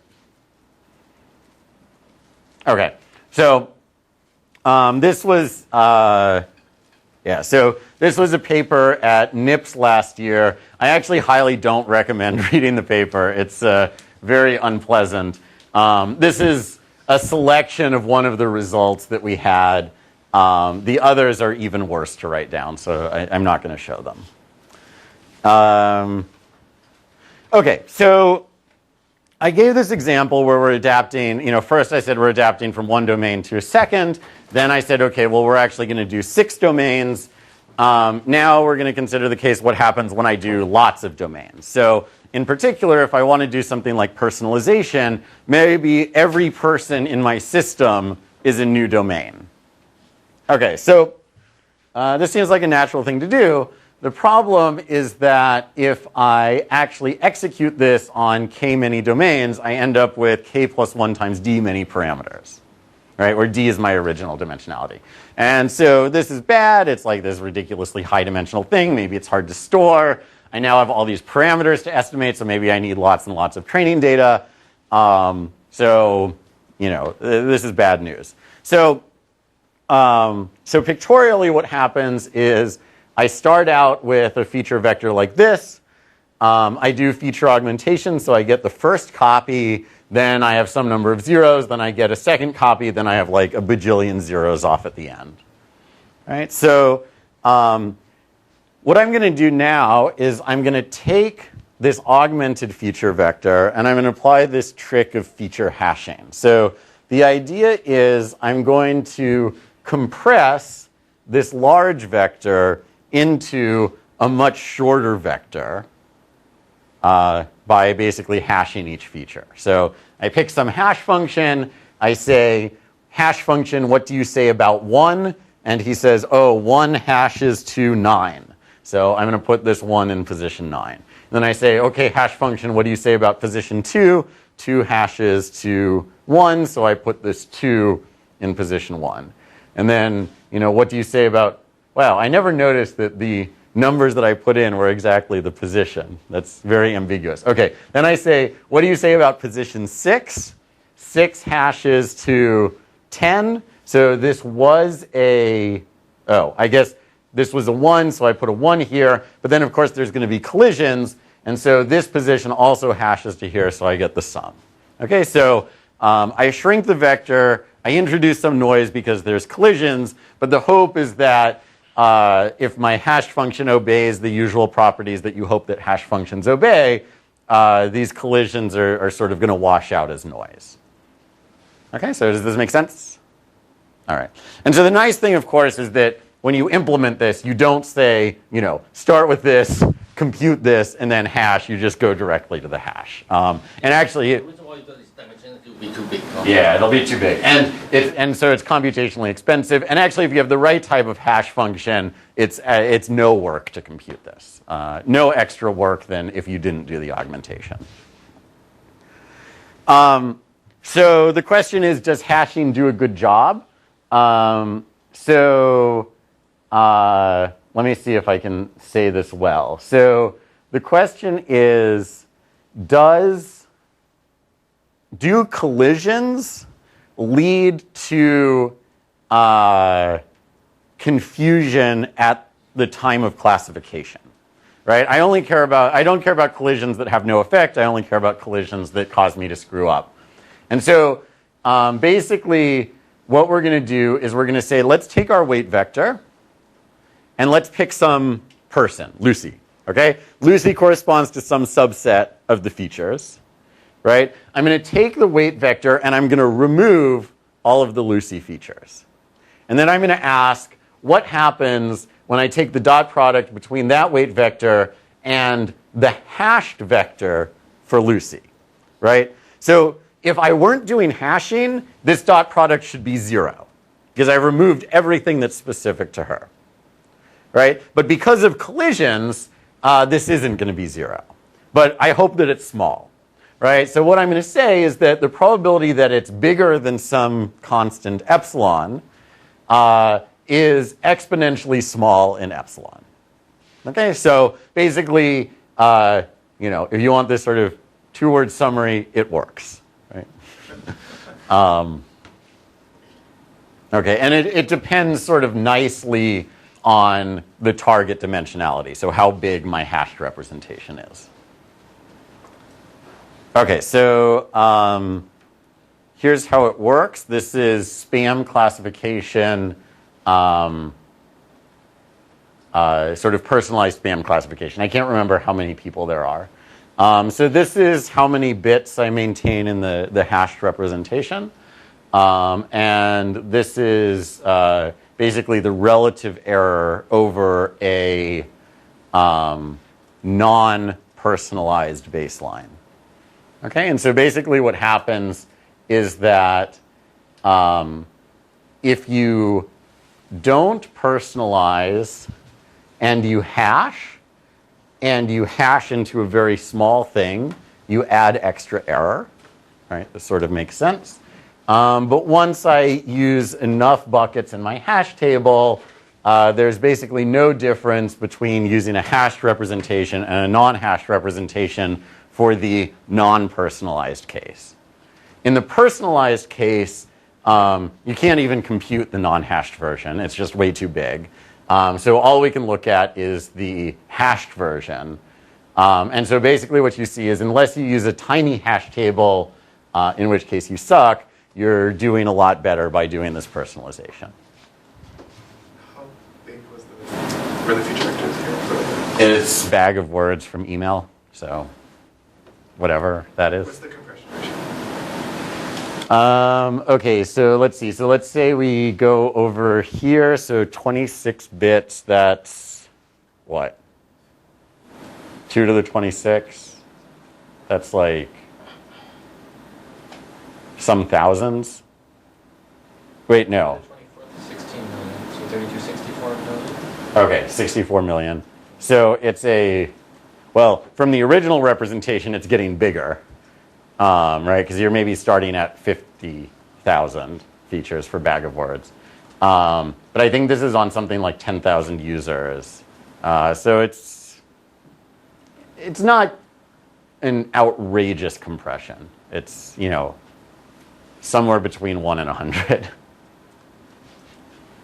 I think. Okay. So I think this is pretty cool, right? So this was the big problem with the feature augmentation approach, and this hash stuff seems to at least address it in a way that makes this approach usable for a personalization setting.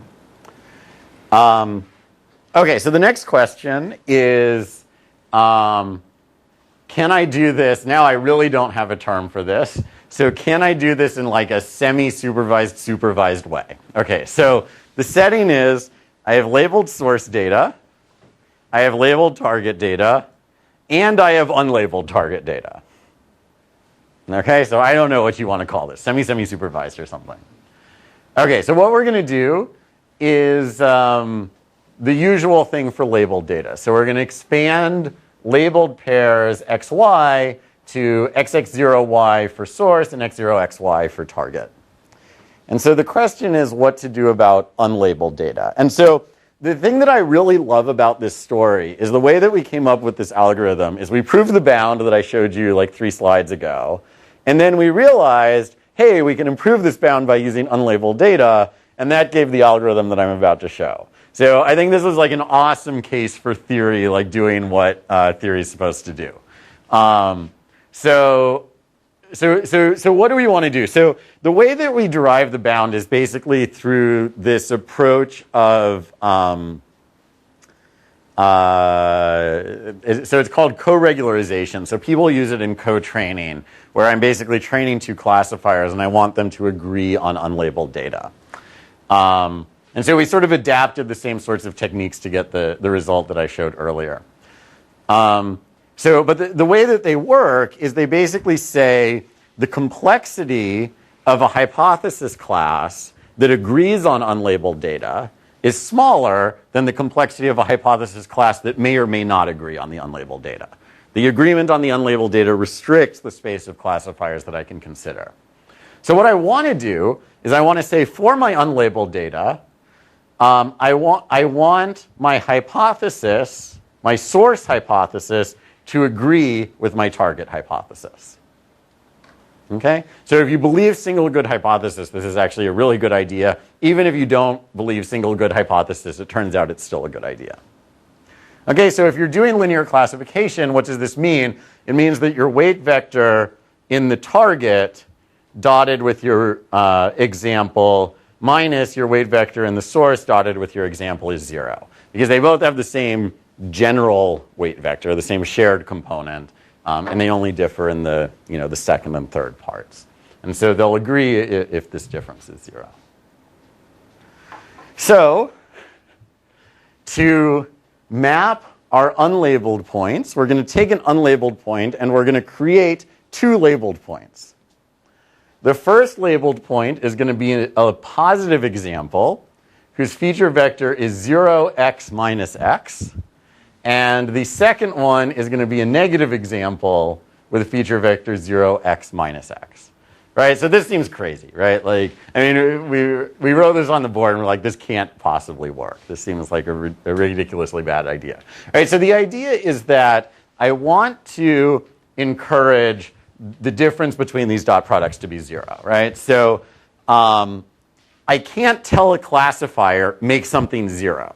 The best I can tell it is make it +1 and make it -1. Okay? So that's why we're creating 2, one with a positive label, one with a negative label. Right? And so what's going to happen here is in order for the overall weight vector to have, so if the overall weight vector has a 0 dot product with this, then it means the source specific part dotted with x minus the target specific part dotted with x is 0. Okay? And then, same for the positive and the negative case. Okay, so if you think about this in terms of hinge loss, maybe this picture makes a little bit more sense. So if we have a positive example, we compute the margin, so w dot x. If it's, okay, positive example is red, right? So if our margin, this is like an SVM. So if our margin is at least 1, we get 0 loss. Otherwise, our loss grows linearly.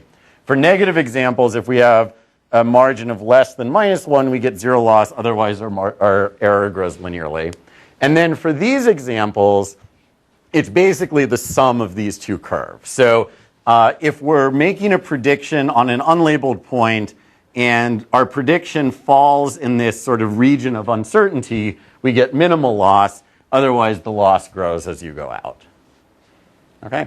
This picture also surprised me because there was a paper by Neil Lawrence where they do some Gaussian process unsupervised learning stuff, and they regularize not with a function that looks like this on unlabeled data, but with a function that looks like this on unlabeled data. So it's like exactly the opposite. And I don't have an intuition of why they both work, but somehow they both work. Okay, so this is an encouraging agreement on unlabeled data. It's akin to multi-view learning. And you can show that if you do this, it shrinks the generalization bound. And so this is how well it works in practice. This picture is kind of hard to read. So I'll explain the legend first. So source only is you train only on the source data, test on the target. Target only full means that you train on all the available target data. Target only, okay, so for the rest, no, target only, we're only training on target data also.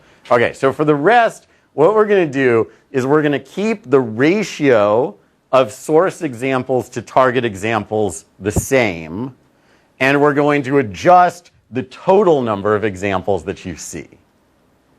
Okay, so for instance, at 2,000, it means we have 200 target examples and 1,800 source examples. And here it means we have 800 target examples and whatever, 7,200 source examples. Okay, so you can draw the picture in other ways, but this is the one that I chose to show, even though it's kind of hard to read.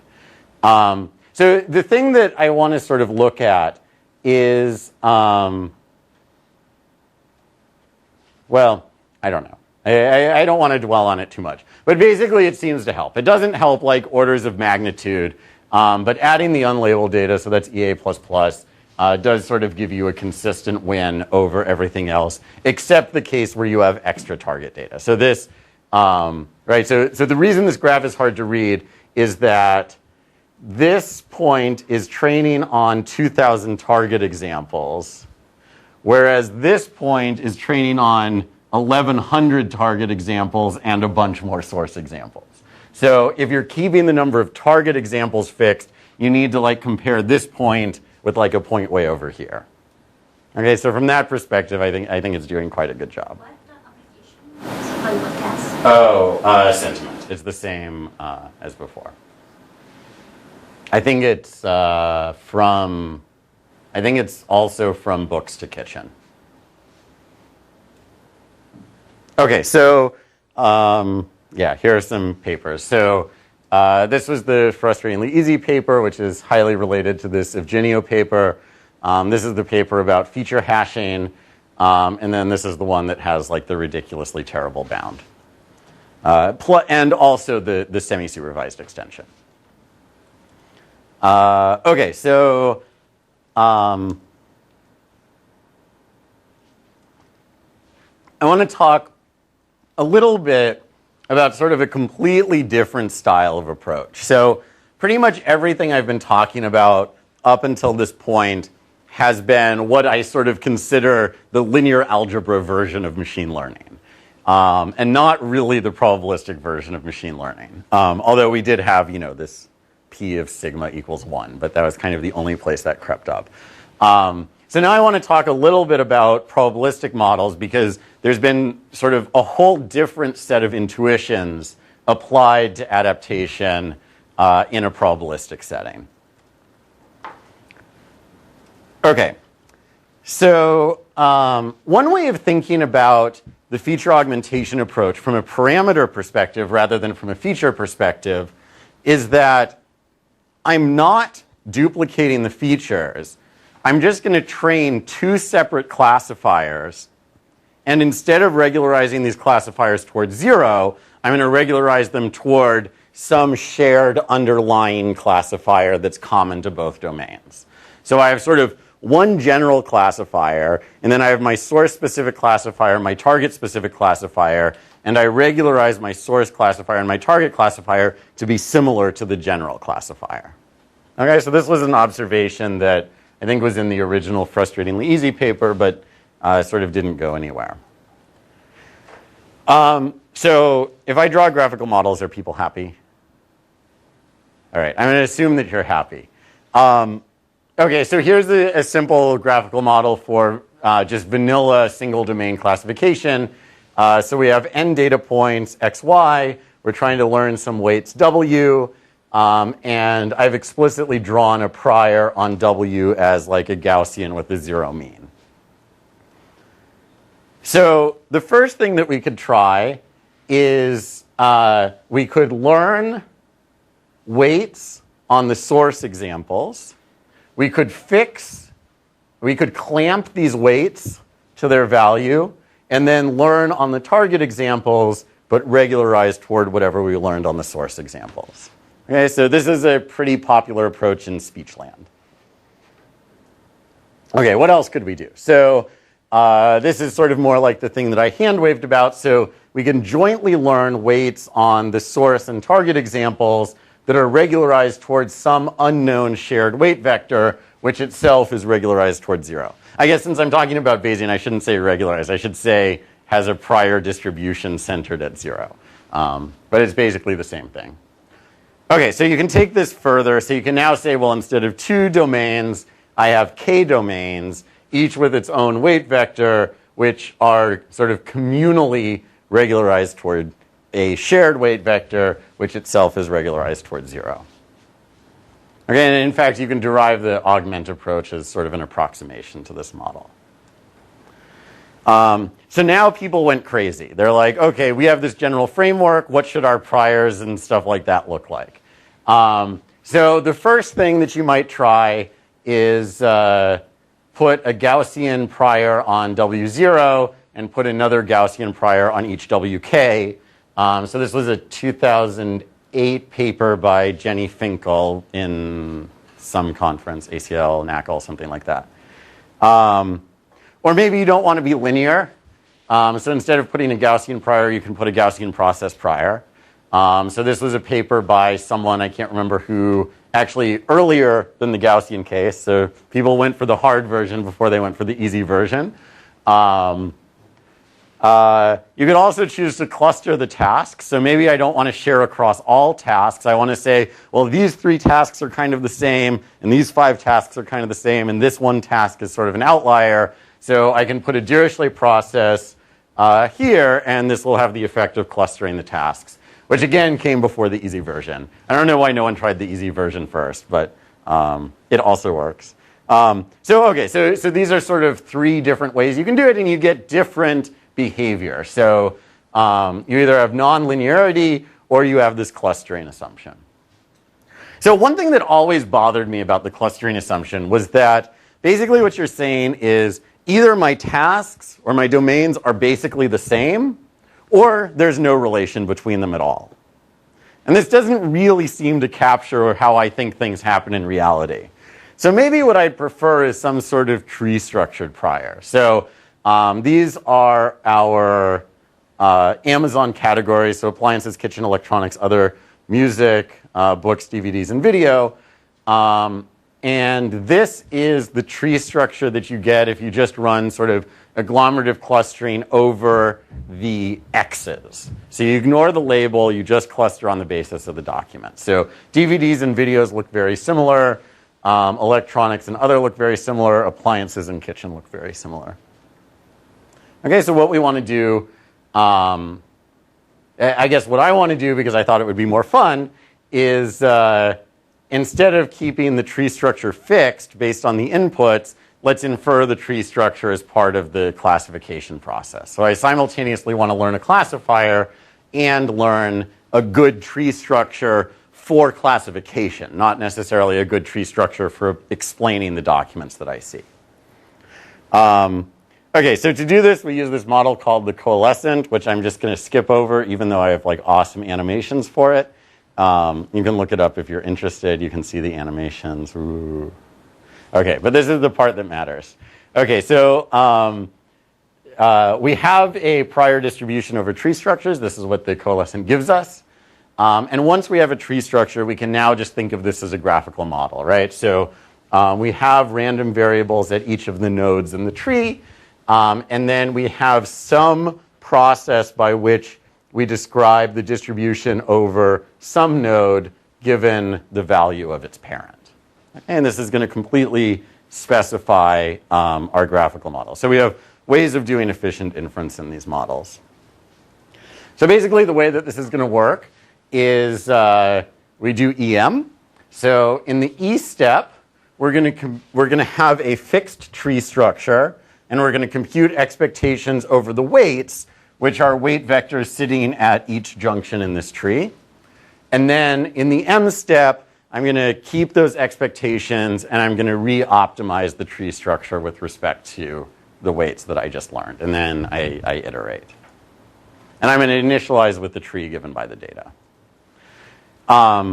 So you can do the expectations by belief propagation on the tree, and then maximizing the tree structure, we use this greedy agglomerative algorithm that we have.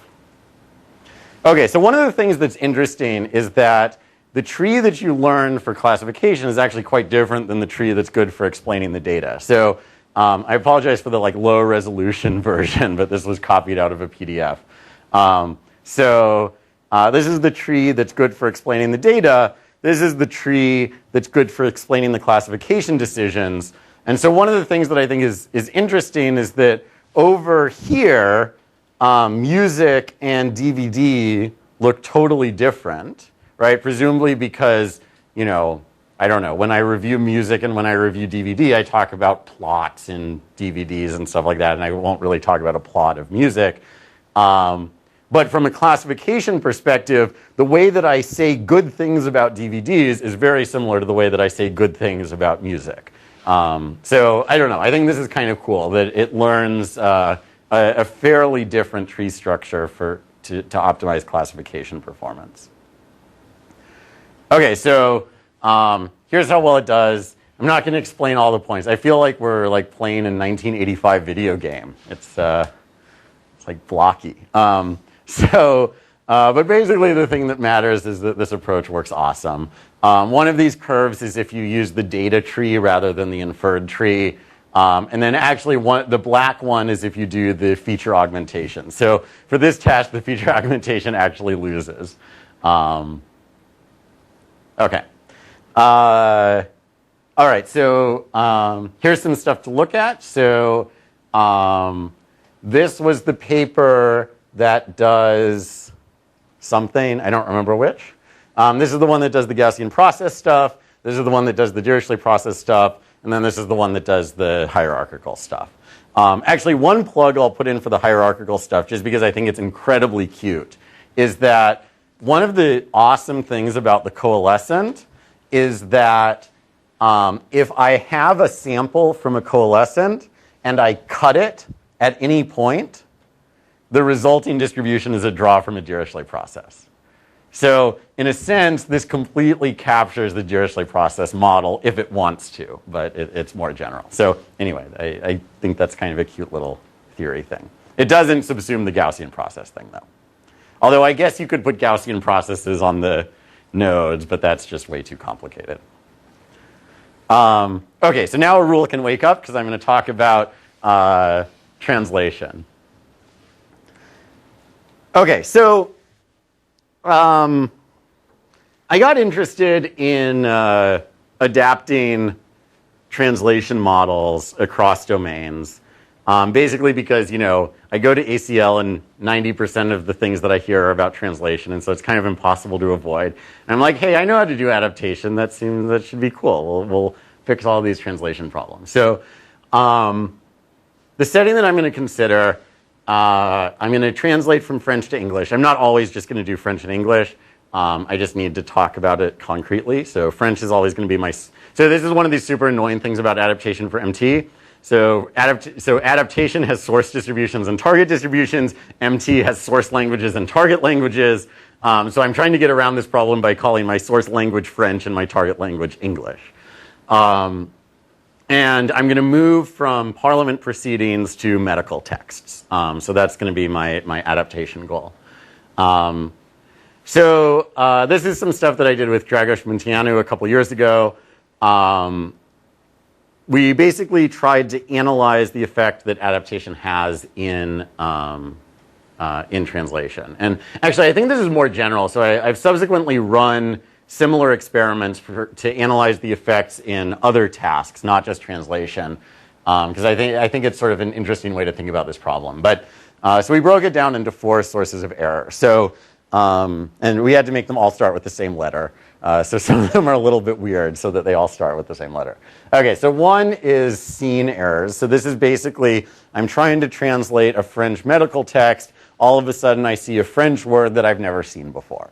Right? So obviously I'm just hosed. Like there's just nothing I can do. I mean, if it's a name, maybe I just copy it and I cross my fingers. But if it's not, or if my source language is Chinese, this isn't going to work very well. The second issue is basically word sense. So I see a French word, and I've seen this French word before, but I've never seen the proper translation of this French word. So by sense here, I really mean it in the sort of like word sense disambiguation from MT sense, which is that a word sense is described by a translation pair, not by some lexicographer sitting down and saying, these are 15 senses of the word go, or whatever they do. So you're saying in that case, the English translation, the correct English translation is not in our table at all? It's not paired with this French word. I might have seen the English translation before, but never from this French word. Although actually, I hope that that's rare. I hope that the case that I have seen the English word, but I haven't seen the French word, I kind of hope that's rare. Okay, we can talk about it. I don't have a great intuition. Okay, but anyway, this is one source of error. Score is basically, I have the French, I have the English, but it's just scored low or something, so someone else wins when I'm producing a translation. And then, of course, I can make search errors, which God knows what to do about search errors. So I'm going to completely ignore search errors for the rest of the time. But it also starts with S, so we had to include it. I mean, it's possible that you make more search errors in the target domain, right? Maybe the entropy of your model is higher, so it's less certain, and so it makes more. So it is plausible, but it's just so hard to measure that we didn't look at it. So we looked at 4 target domains. So one was news. The other 3 were medical, movie subtitles, and PHP documentation. And basically what happens, so this is sort of through a series of Oracle experiments, but if you move from Parliament to news, scene and sense each account for about 10% of the added error that you get, and score accounts for about 80%. Okay, so when we first saw this, I was like, this is awesome, right? Like, what are all these machine learning techniques good at? They're good at fixing score, right? They can't find new words. Like, they don't know what a new word is, but they're really good at adjusting weights. Right, so I was like, oh, we're going to kick butt, right? And then we did the same thing on these 3 other domains, and it turns out that score really isn't so much of an issue there. It's really all about unseen source words or seen source words with unseen translations, which is maybe not super shocking, but if you go and read papers where people do adaptation MT, they're, with the exception of maybe people at Microsoft, they're almost always adapting to news. Which is maybe the less interesting case. Although it makes all of my machine learning stuff work, so maybe it's good. So here's a little bit about the data that we used. So we're assuming that we have parallel Parliament data and only comparable data in the target domain. So this is how much data we have. So news, medical, subtitles, tech docs. I'm always going to tune in the target domain. So I do have a little bit of parallel data in the target domain. It doesn't really matter. This sort of makes like 1.5 to 2 blue points difference, but it pretty much slides everything up and down the same. So it's not that big of a deal. I'm also going to assume I have a target language model, but again, it sort of slides everything up and down about 1.5 to 2 blue points. And then we have some test sentences. Okay, so here are the most frequent OOV words. I showed the English because it's easier to read. So the OOV rate in news is only about 17%, whereas in the others it's upwards of 50 or worse. So these are the most frequent ones. So I think I counted OOV also as things that only occur once. Is this Europe? Yeah. This is an American spelling. That explains it. Oh, yeah, because some people put U's in there for some weird reason. I'm surprised color isn't there either, right? So behave your neighbor. But I mean, these aren't like super frequent, right? It's only like 17%. There's also obviously a temporal issue, right? Like Ahmadinejad would probably be in Europarl now, but the news data came after. So it's token level. Yeah. Okay, so medical, it's about 50%. You see words that, who knows what these words mean. Subtitles, you see a lot of swearing, which I edited out. But of course, they're not edited out in the actual data, but you can fill it in yourself. What else? PHP documentation. I mean, you see the things that you expect, right? So there's nothing really crazy going on. Okay, so what we want to do is, of course, we can fix the scoring problem using the stuff that I talked about, but for the other domains, this isn't going to work. So the setting we're going to work in is that we have a seed dictionary, which we extracted from Europarl, and then we have comparable data, say, in the medical domain.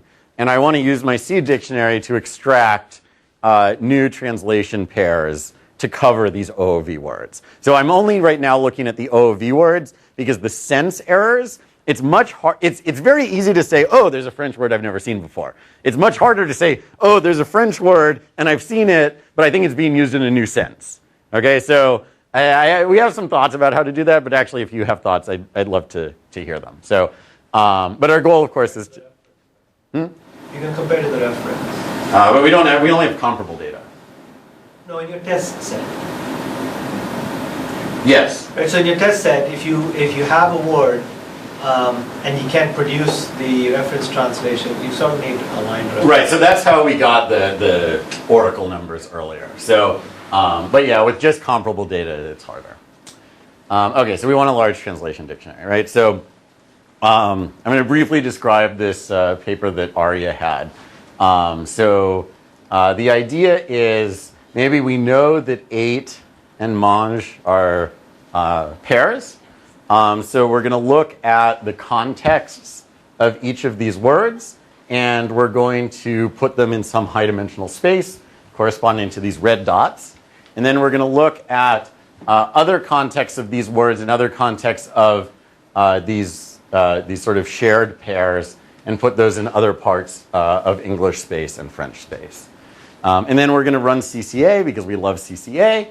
And we're going to find directions that preserve the pairwise ordering between these paired points.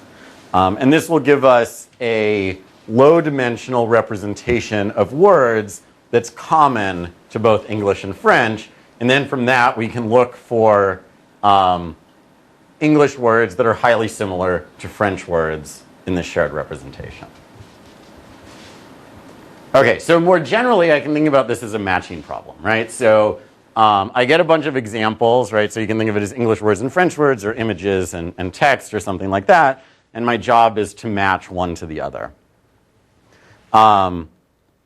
So the intuition about how we're going to do this is a little bit confusing. You have to maintain a lot of words in your head in order to follow it, okay? So let's say that this half of the room is English and that half of the room is French, okay?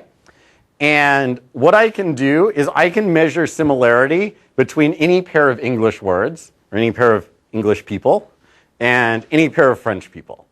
Wow, this actually kind of worked out. So, sort of. But I can't measure similarity between an English person and a French person. That's just, I don't know how to do it. Okay? So what I'm going to say is that everyone on this side of the room is going to have a counterpart on that side of the room. Okay? I'm going to assume there are equal numbers. Okay? And let's say that a rule thinks that his counterpart is Patrick. Okay? Now, if a rule's counterpart is Patrick, a rule is going to look at his friends on the English side, and Patrick is going to look at his friends on the French side. And if a rule and Patrick are aligned, then a rule's friends and Patrick's friends had better be aligned also.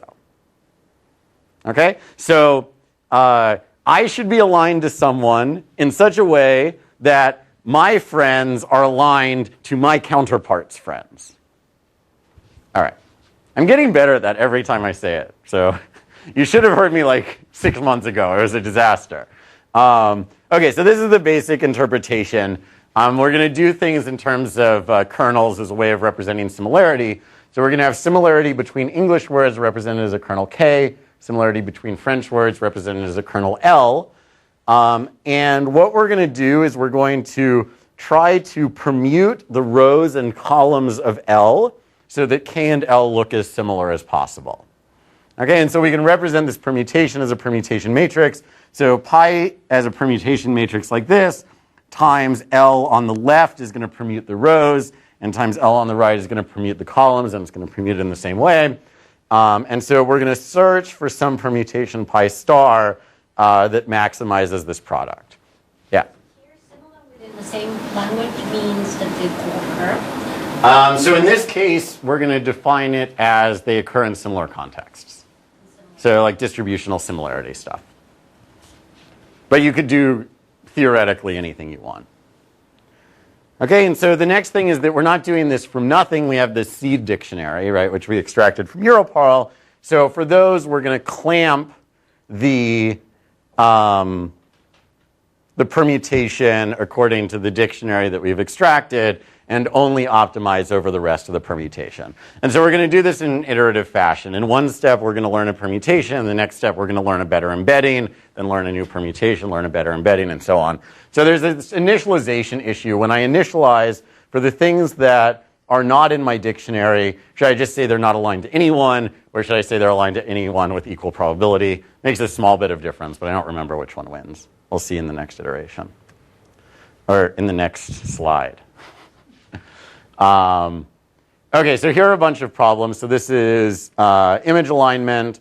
This is document alignment from Europarl, where we do parallel data. This is document alignment from Europarl, where we do comparable data. So this is sort of the usual trick if you take the first half of the English document and the second half of the French document and try to pair them up. So it's not a perfect translation anymore. This is the same thing on Wikipedia, and this is on translation mining. This is sort of vanilla kernelized sorting, which basically sucks. This is the Higigi and Klein approach, which does awesome on parallel data, but kind of not so good on the other things. This is a previous baseline we had, and then these are the two using the seeds. This is with the zeros, and this was with the uniform. I guess the zeros work slightly better, but it doesn't make that much of a difference. And basically what happens is, by the end, for instance, in the translation mining, we're able to mine correctly about 260 out of 300 pairs in sort of a first best way. So you've got like a candidate set of words that you're trying to learn? Yeah, so I have the words that I flagged as OOV. So here's what it actually extracts. So here are 5 different German words, and the top 3, or sometimes it doesn't think there's even more than one, translations. I have honestly no idea if these are reasonable or not. Some of them I can guess. This one's probably right. This one's probably right. This one's probably right. I don't really know about the others. Any German speakers want to say? Bioavailability is right. This is right? How do you say that? Well, there's an umlautness. It's Oh, from there's a Flugbarkeit. That's fine. And the top 3, that's, I mean, the German word is a drop in blood pressure. So I don't know how that goes with waist bleeding. Okay, but I guess you can understand, right? Like, it definitely is affiliated with stroke, but it's probably not a great translation. Okay, and so here's, if you integrate these into your phrase table for translation in some kind of hacky way, here's what ends up happening. So basically the plus is, how much do things change? So in news, it changes a little bit, not much. There wasn't that much OOV to start with. In medical, it makes a big difference. A little bit surprisingly, even though there was a lot of room for improvement for subtitles and PHP, it doesn't help that much, at least in German. It helps a little bit more in French, but somehow the dictionary mining seems harder here. I think it's also because we have far less data for these. For this, we have a ton of data. For these, we only have a little bit of data, a little bit of comparable data. Okay, so that's it. Does the data need to be comparable at all? No. But that's what we had. So, okay. So that's basically all I wanted to talk about. Hopefully you learned something interesting. So I can take questions.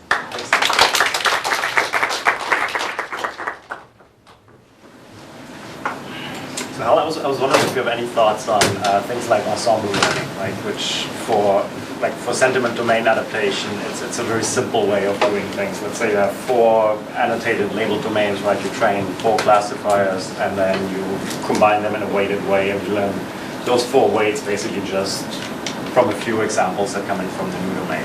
Yeah. And I wonder if you have any thoughts about sort of the formal boundaries of that, or if there's any way, for example, to choose your ensemble in the smartest possible way so that you actually optimize the way it can collaborate once you train the weights. Yeah, so there's one thing that I can say. So I haven't tried that. A similar thing that I have tried is train a classifier in the source domain, and then when you get a target domain example, predict its label with the source domain classifier, and then include this as a feature for a target domain classifier. So you get an additional feature. Maybe you give the margin, not just the decision. So this is actually a really good baseline in the semi-supervised setting. I suspect that actually the ensemble might be better if you had a large... Well, it's hard to say, right? So the tricky thing about the this add a single feature is that, yes, you do have this one really good feature, but you also have like a bajillion other features. So you might need a reasonable number of examples to learn something. So if you don't have a large number of examples, that might suck. For the ensemble, you should be able to get away with just a few labeled examples. Unless you have a large number of domains. But the other one would have the same problem with a large number of domains. Yeah, I don't have a great sense. I'm sure that it would work well. So this is one of the things about domain adaptation. Like almost anything you can dream up works pretty well, which is nice. So, dream up something, write a paper. But yeah, I don't have that much to say other than that.